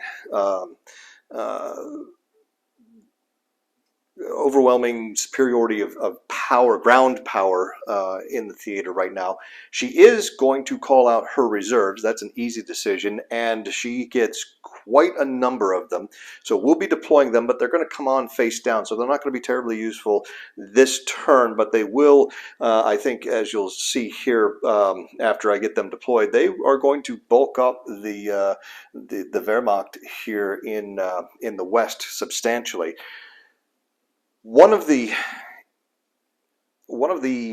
issues complicating a German decision on whether or not to declare war on Belgium is that Belgium is currently stacked with France on the status display, meaning that in any impulse, starting with the very next impulse that the Democrats will get at the end of this current fascist impulse, France can select the political option to have a minor join in because Belgium is stacked with her and allied with her, meets all the prerequisites. That would effectively activate Belgium. Belgium would become an active minor country aligned with France in terms of, in WIF terms, for those of you familiar with World in Flames.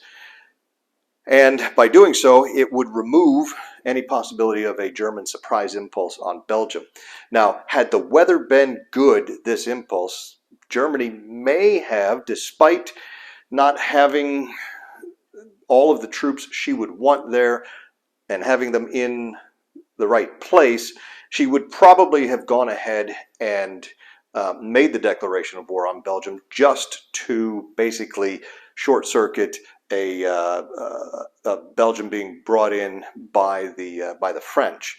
But the weather, I think, just doesn't make that a very practical solution here. They could declare war, sure, they would get their surprise impulse, fine, but it would be a really ineffective surprise impulse. They may be able to grab a hex or two of Belgium, but I don't think they would really stand a good chance of capturing Brussels here, or even really getting across the Deal line in Belgium. So what Germany's, I think, unfortunately going to have to do is forego a declaration of war on Belgium right now, call out the reserves, and anticipate or expect the Allies to go ahead and bring Belgium in and active at some point later this turn, and then just have to deal with that when that occurs and see what happens. So for now, though, I'm going to go ahead and grab all of the reserves. We'll get those deployed. Another thing that Germany is kind of a little wary about right now is Poland, further to the east. Poland is currently allied, they have an alliance with Germany as well as with France. But Poland is not that far. It's actually, Poland has entered the Democrat ideology, and they are in the Social Democrat faction, which is the same as the French. They are a single hex away from the Commonwealth. And if the Democrats can get the Polish marker to move into the Commonwealth hex over there on the status display, Poland would then be eligible, like Belgium is now, to be activated by the Commonwealth and join in the conflict. And all of a sudden, Germany has this two-front war on her hands, which is really what she'd rather not, what she'd really rather avoid, if at all possible. So there are a couple of pressing things for Germany. If she's going to win in the West, she's going to have to do it fast. If she doesn't think she can win quickly, maybe in another turn or two, because it could be as early as November, December 1939 that Poland actively joins the war. And if that's the case, right now Germany's got just a very weak sort of cordon here along the border to hopefully just defend against any possible surprise action. But it's certainly not the amount of troops she would need to actually take Poland out if Poland joins in. So Germany is in a little bit of a pickle here, having gone west first. She could have avoided this if she had instead historically gone after Poland first, wrapped that up, and then turned west. But she's decided to head west, and so we'll see what happens there. But for now, we're going to get to the reserves deployed, and then we'll see what kind of action, what kind of impulse Germany wants to do this impulse, and go from there. Now, I've deployed the German reserves. They received a good mechanized corps. They received a very good motorized corps and an excellent infantry corps, along with some good militia and a few garrison troops as well. The vast majority of those reserves went into the west here, specifically in the Ruhr, but you can see there's a garrison division and a militia that went into Königsberg, and they also have the Bratislava militia, which is not very good here in Slovakia. Those were the sum total of reserves that went towards the east. And I was just talking about France being able to bring in Belgium. Well, Germany is also in a position where she could bring Hungary into the war if she selects that option. And that would be done during the declaration of war step. Doing so would give the Germans Yeah, a handful. I think they've got 3 units right now as of 1939 that would go on map, and a reserve unit. None of them are very good, but they would help bulk up the German forces in the east. But perhaps more importantly than that, they would, the Germans, because of where Hungary's markers located on the status display, they would actually get access to the factory and the resource in Hungary, which would increase German production. Of course, this is going to come at a cost in U.S. entry, but right now Germany may, I think they are a little wary of the Poles, as we talked about, and Hungary can help in that regard, but then also picking up another resource and factory and boosting the German production. She's already picked up one resource here in the Netherlands this turn. This would give her effectively 2 more resources to work with. So I think we will go ahead and do that. I'm going to go ahead and grab the Hungarians that I need and get them set up here. Now, what will happen when when a minor country joins in,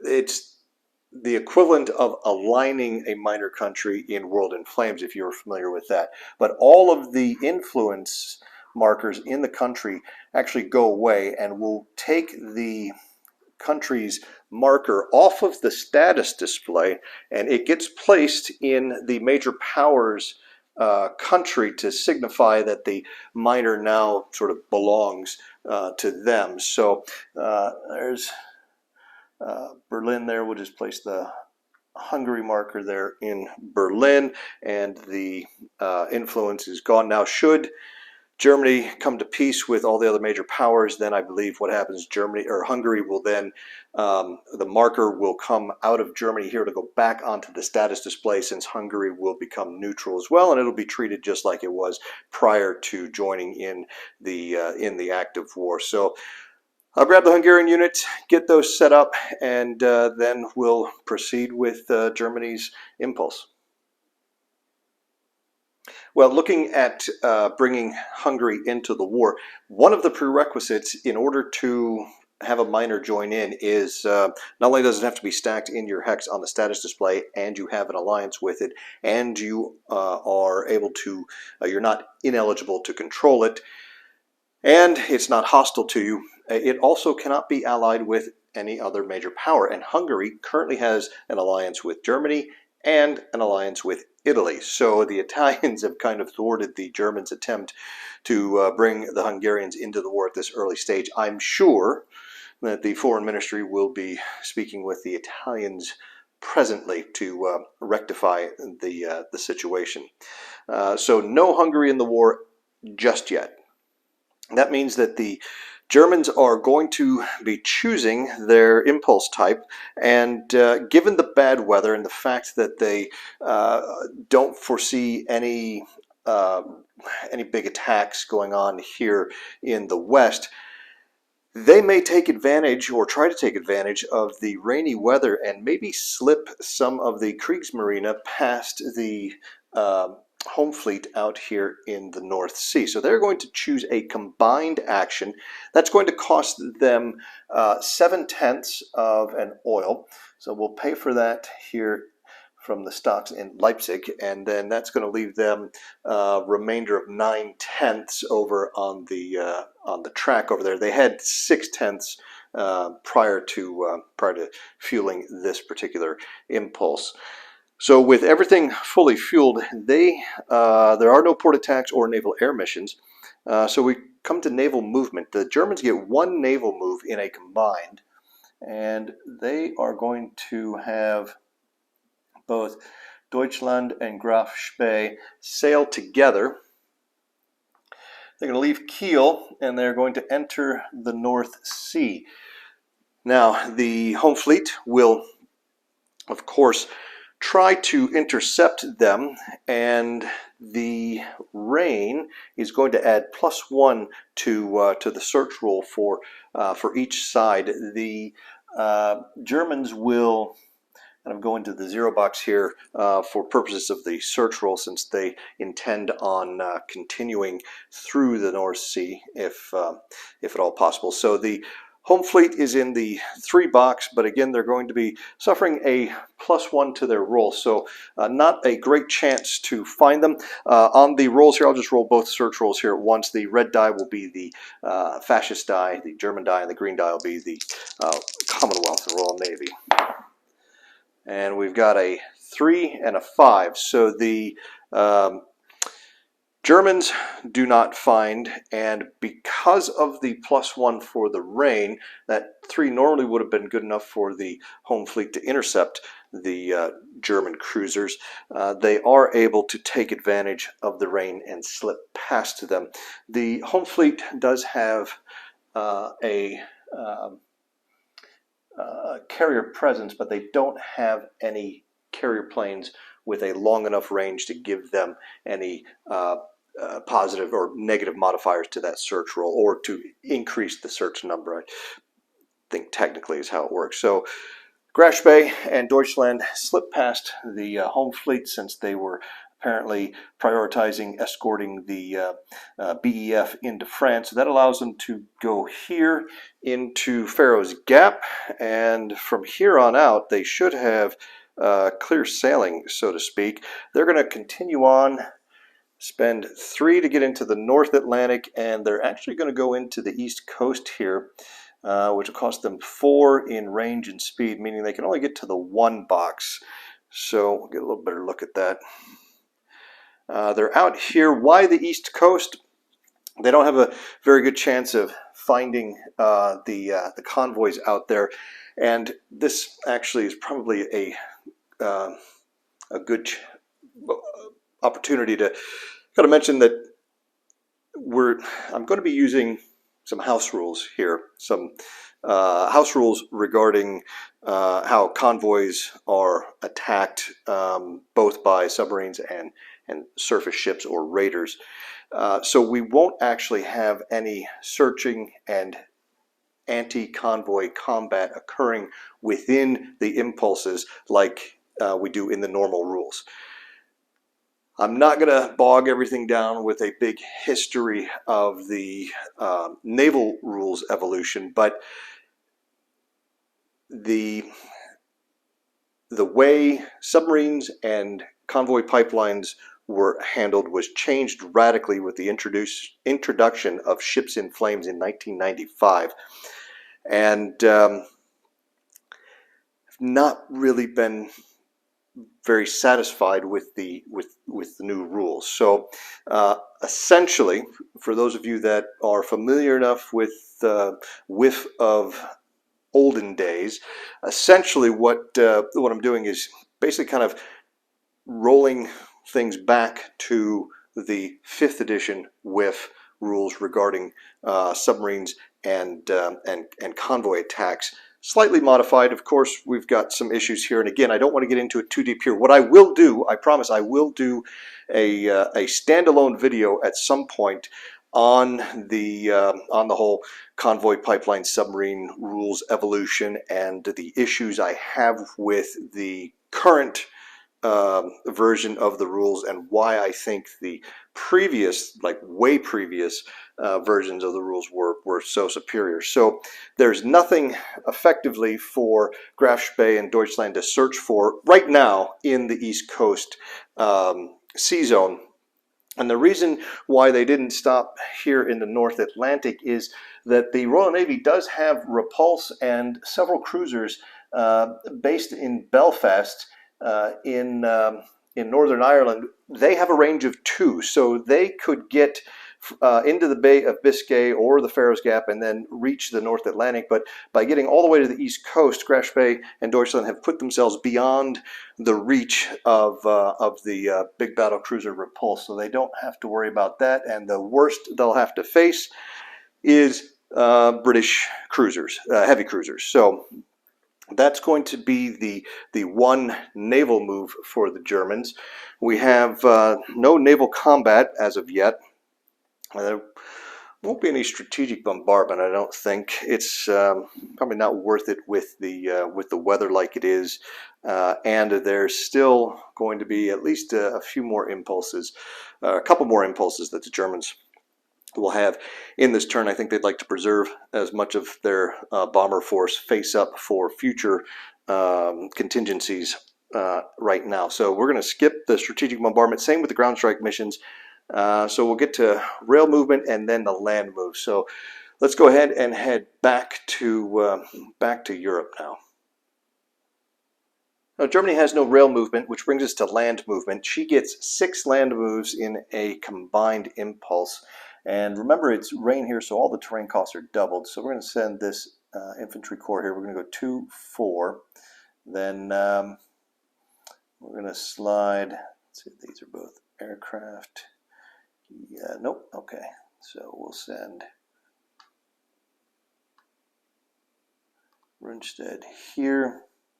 And if I haven't mentioned it before, I'm also not using the motorized movement rates. Those were an optional rule prior to the collector's edition. They've since moved into the standard rules, but I find them to be a little bit fiddly to deal with. And so in this particular playthrough, I'm essentially house ruling that motorized movement rates are not being used.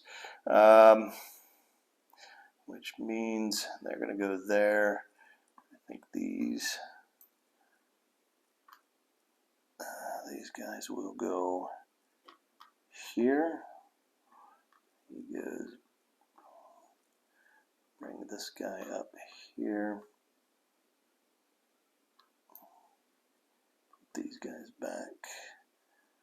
I think that's 6. That's 1, 2, 3, 4, 5, 6. That should be 6 there. Do we want to? No, I don't think. I think we're going to leave the. Yeah, I'll leave the armor there. That way, should the Belgians do become active, they won't be able to slide in there and grab Rotterdam. So at least we've got the full border now covered, even if it's not exactly the way we'd like it to be covered at this point. So we'll see what happens from there. Beyond that, I don't think we've got. Let's see, how many air rebases do we get? We get quite a few air missions. We do get 6 in a combined, so there's an opportunity here to rebase the Luftwaffe into a little more effective locations. So let's do that. Let's bring this guy. There's 1, 2. They've got a decent strategic factor. 1, 2, 3, 4. That puts them now in range of London. So just give the Commonwealth something to think about. That's 2 there. I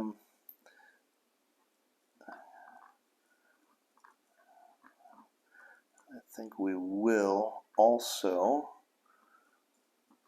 bring the good 109s forward here, and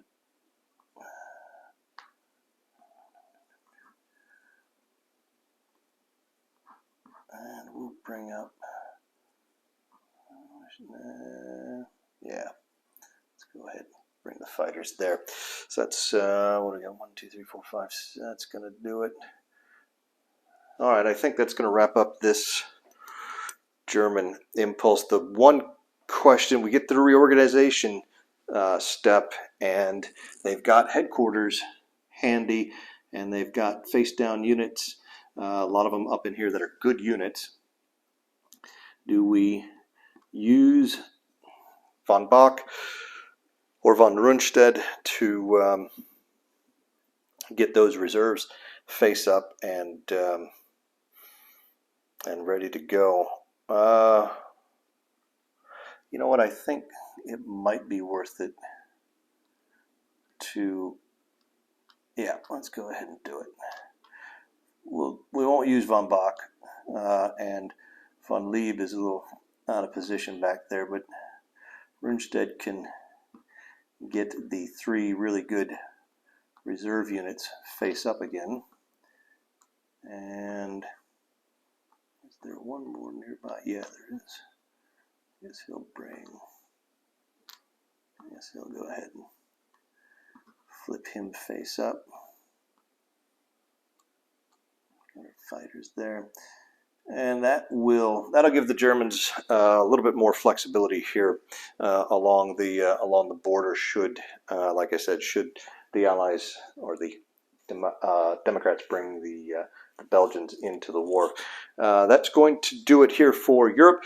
Now we'll just jump over to Asia and take a look, see what Japan does this impulse. Although with the weather like it is and the movement point costs on the Asian maps, I don't think we're going to see really much of anything on the part of Japan here. Maybe a naval move or two, but let's go take a look and see anyways. Well, looking at the situation over here in China, we can see the Chinese have plugged that hole in their line. It's rain basically in the whole theater here, top to bottom. That's going to double movement cost, which means if the unit isn't in the hex, it's going to attack from right now. If it moves, it's going to be inverted. It won't be able to attack anyway. We know we're going to get, well, we are very likely to get at least one more impulse, probably two more impulses, and there's a good chance that the weather clears up at least above the weather line here. So this should start to clear up, which will give the Japanese some opportunities to put together some attacks and maybe make a little bit of progress at least later this turn in the north. So with that in mind, we're not really going to move anything. The only thing the Japanese are going to do is do a rail move, and they're going to rail this infantry corps here to Xinan, and that is going to be the sum total of Japanese activity in this very rainy impulse. That is going to do it for all of the fascist powers, and the turn still has no chance of ending here, which means the marker will move up 2 boxes, and we will take a look at what the Democrats are going to do, and we're going to stay right here, actually. Might as well start with the Chinese since we're here. Again, it's going to be the same situation. The Chinese would love to get Chang here. If they do that, he will be inverted because of the rain. If they wait an impulse and get the weather better, he'll be able to slide in here and remain face up. So I think the Chinese, and really if they move anything else, it's going to be face down as well. And the whole idea at this point is to avoid giving the, well, you know, I say that, and then as I look closely here, do we slide one of these Wuhan guys into the mountain here? Just thinking about Changsha here, it's awfully poorly defended right now with just the Shanghai militia and a defensive 3. You can see the 2 Japanese units here and here. That's an 11-3. That's already a 3-1. Now the rain cuts that down to a 2-1, fortunately for the Chinese, and the Japanese don't want to make that low of an odds attack. At least at this point, they've got time. They can wait and make that considerably better. So do the Chinese bring the Chongqing militia in here to greatly strengthen this and then backfill it in the mountains with somebody out of Wuhan here? But then that's going to leave Wuhan a little lightly defended. They do have river line here from these 2 hexes. So, you know what? I think we will go ahead and do that. Let's go ahead and let's bring the Chongqing militia down here, and these guys are going to be, either one of them is going to be flipped, so we'll use the slower moving guys, and then we just have to decide whether we want to bring Chang up here or leave him where he is and have him come in down here. Unfortunately, he's got such a low reorganization value that he's not terribly useful when it comes to offensive or HQ support. There may be a few instances where he can make the difference, but it's only going to be against a poor HQ on the other side, somebody with like a reorganization value of 2 or 1. If the other guys have a 3 or better, he's going to have no impact on it. So because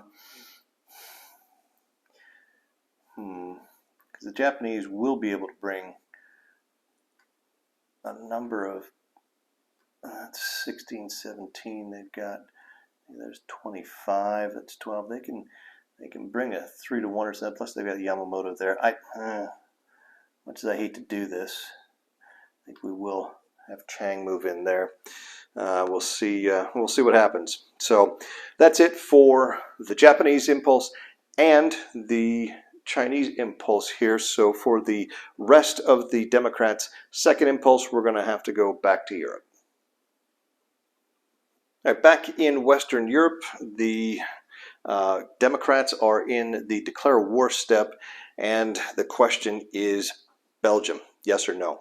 Do we bring them in? Do the French align them, or do they hold off for a few more impulses, a few more turns? There's no doubt that the Germans are going to be coming through Belgium sooner or later, and the bringing the Belgians in would help. They meet all of the prerequisites for being able to join in. They have an alliance with France and only France. They are stacked in France's hex, which means the Allies are going to get some production here from the resource and factories that the Belgians will bring. The Belgians also will be getting. They should be getting 3 land units. They're not terribly good. I think it's a cavalry and like a 5-3 and a 4-3 infantry. But they do get 3 land units and a reserve militia unit that can help bulk out the French and Commonwealth ground forces right now. The big question is, if they bring Belgium in, then obviously Germany, it's free game to start charging westward. Do the Allies have the units to form a viable line in Belgium right now? Because they're still, frankly, a little light on the ground. They've got some reinforcements coming, but not a lot necessarily. So they are looking at some bad weather coming up over the next couple turns, which will certainly slow the Germans down quite a bit. But do they have enough right now to put together a defense line that is strong enough to hold off the Germans for another couple of turns while the Allies bring their ground forces up to something hopefully closer to parity with the Germans? I think the answer is yes. So rather than allowing the Germans to get everything positioned just so and then launching a surprise attack into Belgium, Belgium's got a couple of river lines in it that would be very convenient, along with several cities to defend in. So the Germans would have to first assault their way through that front line before they could get to blitzable terrain further west. So I think we are going to go ahead and do that. In the declare war step, the French are going to select, I think it's IPO number 5. Minor joins in, and they are going to essentially align Belgium. So let me grab the Belgium units. We'll do the same thing. All of the influence markers, you can see Germany's sitting on a -12 influence in Belgium. No surprise there. And the Commonwealth -1. That's all going to disappear. These just go away. And we will grab the rest of the markers, the Belgian at-start units. We'll get those set up, and then we can proceed with the Democrat impulse. As you can see, the Belgians have now been set up. They've got an infantry corps and a cavalry corps here in Liège. They have their best infantry corps and the reserve militia, which is not a very good unit and face down here in Brussels. They also received 2 convoy points that are parked there in Antwerp. The French will be doing a land impulse, which is actually going to make the Republicans happy, because they will, because there are unlimited land moves in a land impulse. That means the Republicans will be able to make some adjustments after their big defeat west of Valencia earlier this turn. And the Commonwealth is going to be doing another combined impulse here. So that's going to give them 2 naval moves and 3 land moves, as well as a number of 5 air missions. France, with the land impulse, is going to get 2 air missions. Those will likely be rebases, I think, at this point, as they look to move some of their fighters up to help cover this new line. And since the Commonwealth is doing a naval action, we'll start there. There are no port attacks. Sorry, I said naval action. They're doing a combined action. There are no port attacks or naval air missions. They do have naval movement. They've got 2 naval moves, and for at least the first of these naval moves, we are going to go back to the Western Hemisphere here, and the cruisers based in Halifax they've got 4 cruisers, a couple of heavy cruisers, a couple of light cruisers. They're going to enter the East Coast and go into the 4 box of the 4 section of the sea box there in the East Coast. This will, because of the presence of the German cruisers there, trigger search rolls on the part of both sides. So we'll go back and roll just as we did for the North Sea interception. Again, red die is the Axis die, the green die is the Allied die, and we'll see if anybody is even close. The Germans roll a 6, which is nothing, but the Royal Navy manages to roll a 3. Now that's going to have a +1 because of the rain. We are in the North Temperate sea zone. It's a little hard to read with the light blue on white, but we are in the North Temperate zone here. So it is raining, so that's +1. That 3 becomes a 4, but they are in the 4 box. So it would appear that the cruisers of the Royal Navy have managed to track down and find the German raiders here off the U.S. East Coast. Which means we are about to have, I think, our first surface naval battle. I believe the Japanese launched a port attack on the Chinese several turns ago, but this will be the first where we see some surface ships in action. So let's go ahead and I'll probably break these guys out. We'll spread it out, zoom in a little bit so you can get a better look at it, and we'll run through this battle off the East Coast. Well, I've moved these ships just off to a convenient spot on the map board here, and I've splayed out the stack so you can see all of the vessels that are involved in this particular battle. The first thing we need to do is establish the surprise points, and the Germans rolled a 6. The Commonwealth cruisers were in the 4 box. That's going to give the Commonwealth 10 surprise points. The Commonwealth rolled a 3. The German ships were in the 1 box. That results in a total of 4. Subtracting 4 from 10, that's going to be a net of 6 surprise points for the Commonwealth. Having determined the surprise points, we need now to determine what type of combat it's going to be. The Commonwealth is not going to spend 4 surprise points to choose the combat type. And since neither side has any naval air, nor do they have any submarines involved, it's going to automatically default to a surface combat. And so then we need to total up our surface factors and figure out what the initial results look like. The Commonwealth has 3, 5, 7, 9 shooting at 2 ships. Consulting the combat chart here, the naval combat chart, that's going to be a result of 1D and 1A. Now the Kriegsmarine has a total of 4, and 3 is 7, shooting at 4 ships. That's going to be an initial result of 1D and 2A. However, Commonwealth still has 6 surprise points to spend, and for every 2 surprise points they spend, they can either shift their attack 1 column to the right, or shift their opponent's attack 1 column to the left.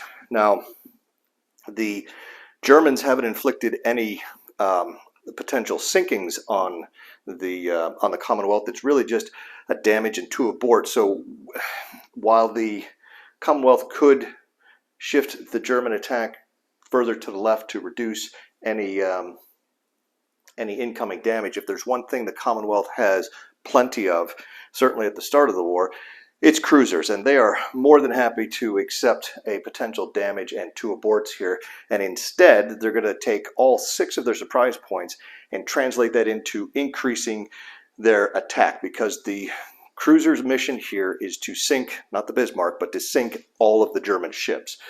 So we're going to go 3 columns to the right, and if you have access to the naval combat chart, you'll see that's going to move the Commonwealth attack from the 6 to 9 column all the way up to the 21 to 28 column. Again, still shooting at 2 ships. what that does is it now converts the 1D and 1A into 1X and 2A. So they are going to at least damage one of these two ships, and they've got a decent chance of actually sinking one and aborting the other. So they'll go ahead and now we will resolve the actual results by making the saving throws for the various ships. And since the Commonwealth initiated the combat, we'll go ahead and resolve their damage on the Germans here first. So we have 1X. The German player will choose to inflict that X here on the Deutschland. If the Deutschland manages to pass its saving throw, that's going to be reduced to a D result. If not, then the Deutschland will be sunk. So the roll is, wow, okay, that was a good roll. That was an 8, which means they passed the saving throw, and instead of being sunk, it is merely damaged. And to note that here, we do have damage markers, but rather than go hunt them down right now, I'm just going to turn that face down. Now we have 2A results to implement, and they are going to put the first abort result here on Deutschland, since she's going to most likely have to try to return to port anyway after this round, and they roll a 1, which fails. So the Deutschland is damaged and aborted, and then the final abort result is going to go against Graf Spee, and a 6 sees Graf Spee aborted also. I'll just turn that to the right. Now, for the German return fire, it was 1D and 2A. The Commonwealth's going to go ahead and they'll take the damage here against Emerald. So if they roll high, this will be converted to an abort instead. And they roll the exact opposite of high with a 1. So Emerald is damaged. And then they have 2 aborts to apply. They'll do the first abort to Galatea. A lot of 1s today. So Galatea is aborted, and then the final A will be applied against Hobart here. And we get a 7. So at the end of the first round of combat, it's basically ended because the Germans have no ships remaining. The 2 German ships are going to now have to try to return or abort back to base. They're going to be forced to go through the North Sea, so there's going to be another opportunity for the home fleet to intercept them as they head into Kiel, where they'll be forced to fight their way through at what will turn out to be considerably bad odds. So let's go ahead and take care of that real quick. I think I may have forgotten to mention it, but that last 7 that was rolled for the second abort result, that was equal to the Hobart's defense rating, which means the abort did in fact take effect. So Hobart and Galatea were aborted while Emerald was damaged. All of those ships, and I'll show you this momentarily, returned to base at Halifax, and then Emerald ended up in the repair pool. Now the Germans, however, have come from through the Faroes Gap into the North Sea. They're trying to make for Kiel, and the home fleet's going to have one more shot at them here. Again, remember, it's rain, so there's going to be +1 to their search roll, and yeah, that's not even close. It's a 9, +1 is a 10. So a rather close call for the Germans, but they are able to avoid the Royal Navy on the way home, which means the Graf Spee will go face down here in Kiel, while the Deutschland is going to go over and go directly into the repair pool. And what it looks like over here off of the east coast is we have a single cruiser, the HMS Norfolk, still on patrol in the 4 section of the sea box, and the other 2 undamaged cruisers that were aborted returned to base in Halifax. So there we go. First blood at sea to the Royal Navy in this rather young conflict, and that will bring us up to strategic bombardment. I don't think we're going to have any of that, and then ground strike missions.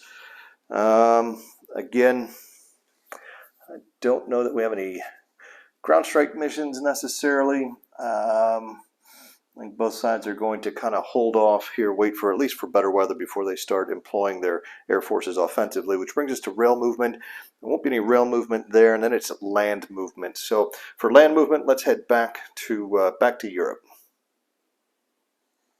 We're going to stop briefly here in Spain as the Spanish Republicans are able to take advantage of the land move available to them from France, and they're going to slide that infantry corps up to reinforce the motorized unit there in the mountains, and then we'll proceed up to what has quickly become the main event here further north. And the Commonwealth has 3 land moves. They're going to use all 3 of those to Gort will only be able to go here because of the weather, leaving the motorized corps and the artillery to reach Rotterdam and hold that portion of the line. And now we'll look at what the French can do. I think they're also going to see Predilat and the artillery, if I can get him flipped over correctly here. They are moving up to here. Biot and the infantry move in there, and I think we'll even have Georges slide over here. I don't think they have anything else they really can move at this point, but you'll see now that the Allies have managed to kind of follow something similar to what their historical 1940 plan was, and they've got their forces up here running from Antwerp. I think I called this Rotterdam earlier. It's Antwerp, Brussels, Liège, and then behind the Meuse here and in through the Ardennes down to the Maginot. It's a fairly thinly held line. As you can see, the defense strengths are not all that great in any one of the hexes, but a lot of the Germans are still face down here. We've got some bad weather. It'll be a question of whether or not the Allies can beef up this line before the Germans can unleash a big attack on it. So after the land movement, we're looking at air transport, debark invasions, paradrops, no land combat again, some air rebases, and we did a land for the French, which means they get 2 air missions. They are certainly going to, I think, bring the Hawk there, and let's push these guys into Belgium, and the Commonwealth gets plenty of air missions here with a total of 5, and they will go ahead and I don't know if we want to, yeah, we will. We'll slide the Hurricanes up to Calais, and we'll bring the Spitfires in here. And I think that's going to do it for the European democracies in this impulse. We saw a little bit of action off the east coast of the United States, and we'll go over to China. And really, this won't take very long at all because China is pretty much content to stand pat. They've basically don't really have much else they can do with their units that moved. Last impulse being turned face down.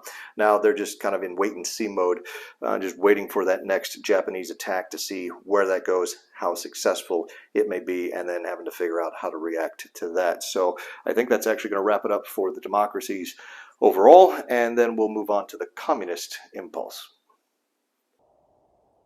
The communist impulse is going to be very quick, very short. They are doing a combined impulse because they are neutral, and all they're going to do is slide the armored corps here down to the southwest of Kiev.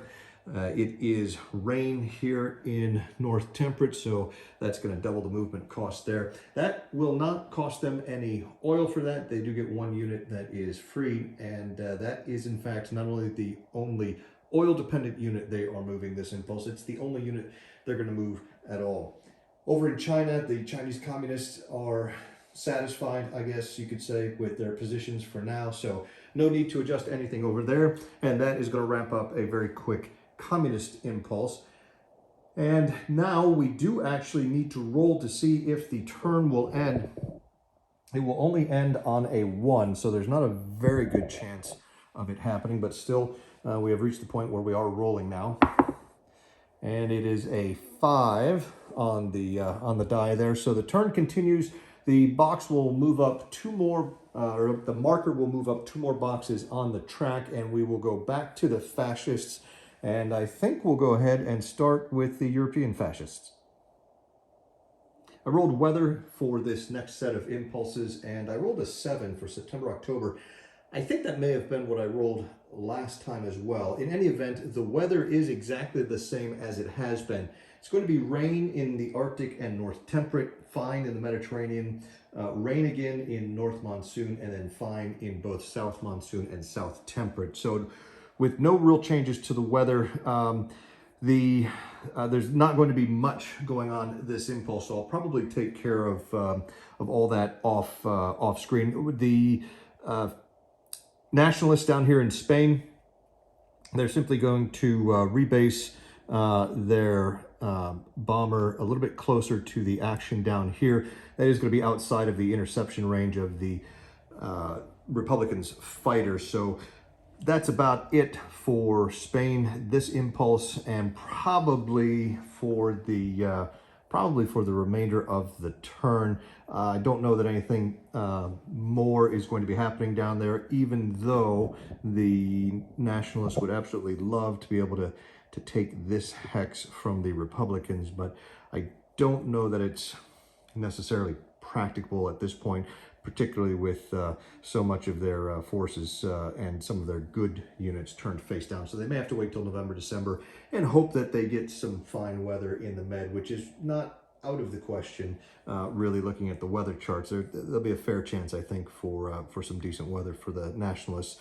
As far as the Germans go, again, with the rain, that's going to really kind of inhibit any major offensive actions by them. They are primarily just going to be shuffling some units around here along the front lines in preparation for some good weather, hoping for a break in the rain, which will allow them to attack into Belgium and start trying to punch a hole through the Allied line here before they can really build it up and get any sort of defense in depth going here. So again, rather than have you watch me just shuffle some pieces around on the map without much happening, I'll just go ahead and take care of that off screen. Looking over quickly in Asia, again, with the rain out there, the Japanese aren't going to take the chance of making any attacks that could end up being more costly than they should be if they simply wait for good weather. And good weather should be coming in the North Monsoon zone as we get into November, December, and January, February. So I'll go ahead and do a little bit of shuffling here for the fascists and make the end of turn die roll. We'll see if it continues. It is now, since the impulse marker is moving up 2 boxes after each impulse, the fascists have a chance to end the turn on a 2 or less. If they don't, it'll go on to the Democrats, who also have a 2 or less. And then finally, if the communists end up seeing another impulse, it'll be a 3 or less. So I'll take care of this, and we'll pick back up in just a minute. Well, we got through the fascist impulse. They did not end the turn. It was then the Democrats' impulse. They also did not end the turn. However, at the end of the communist impulse, they did manage to roll a 2, needing a 3 or less to end the turn. So we got through one more set of impulses for everyone. Really nothing major occurred. The only thing of note over here for the Japanese is the SNLF Marines moved here onto the coast. The Chinese really did not move anything in their last impulse. The Soviets continued to move that tank army up to the border here with Romania. And then over here in northwest Europe, the Germans moved several units in the area here to redeploy them in anticipation, like I said, of perhaps getting some good weather maybe later in the term, but that's not going to happen. The Commonwealth was able to move Gort into Amsterdam to bring those defenses up to up to a defense of 12 from the 7 that were there previously. And that's about all that happened. The French shifted their Georges up into the forest hex here. And that is pretty much how the September-October 1939 turn is going to end on map. We now need to do some partisans, return to base, and then final reorganization, and lastly production. So I'll go ahead and start in on those administrative issues, and I think we'll probably continue once I've wrapped up production, and we can show you what everyone has built this turn. I don't know that it's necessarily going to be all that much, given the fact that Commonwealth and France did spend quite a bit to make their declarations of war on Germany. So I don't know how much the Allies are necessarily going to be able to build this this turn, but we shall see. If anything interesting happens, for instance, with the partisans or U.S. entry, obviously I'll break in and share that with you. But just looking at things right now, I don't anticipate anything interesting happening until we get to the end of production. So I'll be back in a minute. All right, I've wrapped up the end of turn stage, and we had no partisan activity. U.S. entry, something to note there is that with Germany now at war with Commonwealth and France, the U.S. is making 2 rolls on the War with Democrat chart, and both of those rolls were very good for the U.S. and not so good for the fascists this turn. The U.S. entry against Japan ended up going up +2, and against Germany, it went up +3.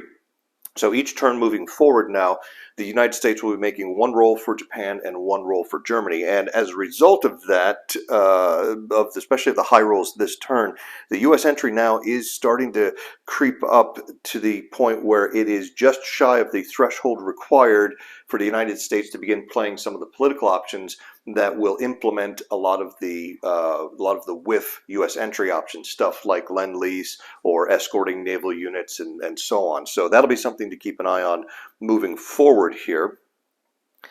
As far as production goes, it was a bit muted this turn because of the amount of money that particularly the Western Allies had to spend on their declarations of war against Germany. Not a lot of countries have a lot to play with. Most everybody started in a deficit and are just trying to claw their way back into the black. So with that in mind, we'll start off with the fascists as usual, and the Italians. They trained a pilot, and they also built a twin-engine land bomber. So that's a total of 5 that the Italians spent. Germany built a militia corps.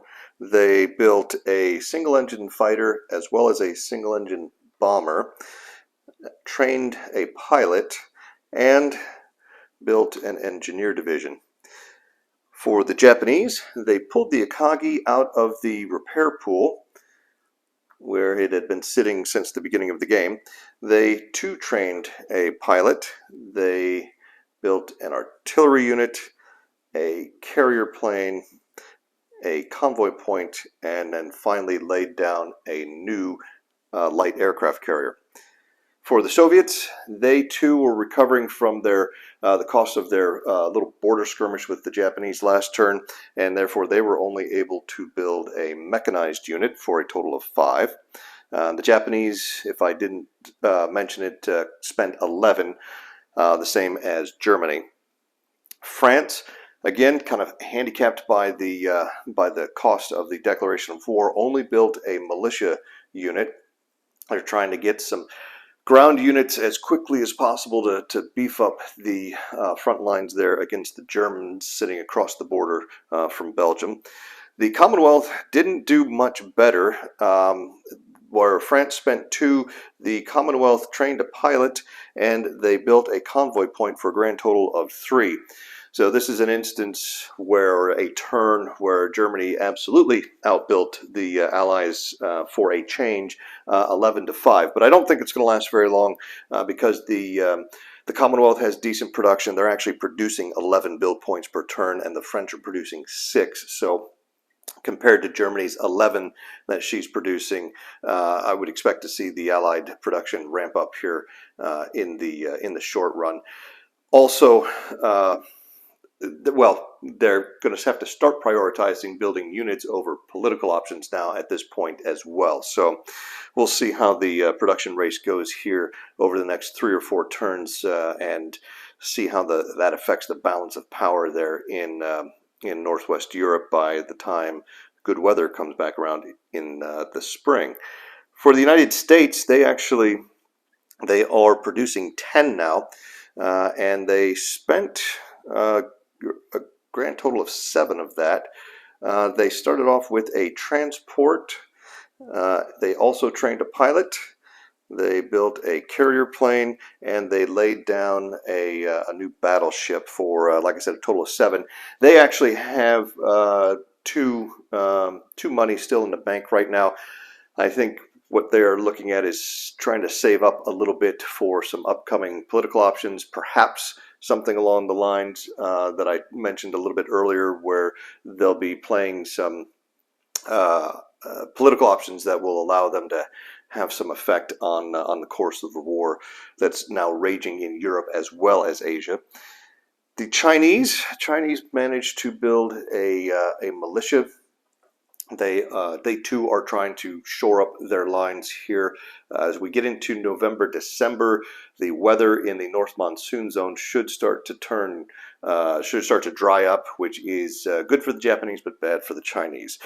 And lastly, we'll look at the Spanish Civil War. The Spanish nationalists have nothing in their force pool. They have built everything. So everything that the nationalists have is either on the map or on the production circle. You can see the pink fighter here is theirs. That's going to be arriving next turn. They already have a pilot just waiting to go and hop in those planes when they arrive. For the Republicans, their problem is production. They are down to just 2 build points right now. They have plenty of stuff in their force pool. They just don't have the production without at least some outside help from one of the major powers to be able to produce any of it. And because they're limited to just 2 build points, they are only able to build an infantry division.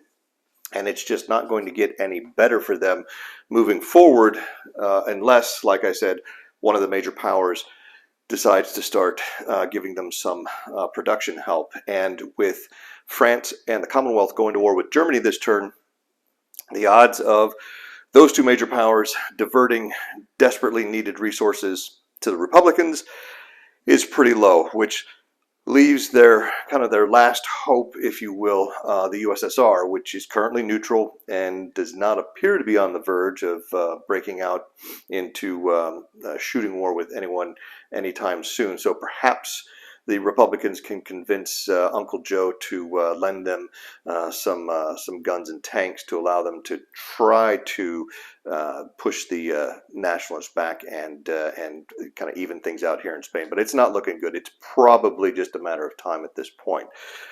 And speaking of time, our time in this episode has finally come to an end. I appreciate all of your patience with getting these videos out over the last few months. We actually have some kind of major work being done around the house here, which makes it very difficult to film. A lot of the opportunities I have to get into filming are no longer available to me because of the background noise with the hammering and the sawing and all of that stuff. But rest assured that this series is going to continue as long as I can. I've got another couple of months left before Winterfest, and I am probably going to have to take my copy to Winterfest, which means that'll unfortunately bring an end to the series. But between now and then, I'm going to try and get as many more episodes out as we can. Hopefully we can at least see how the war in Europe develops, see if the Japanese can make any progress in China, and maybe even see how the U.S. works in Days of Decision compared to how it works in World in Flames while it's still neutral. So that's going to do it for today. Once again, appreciate you watching.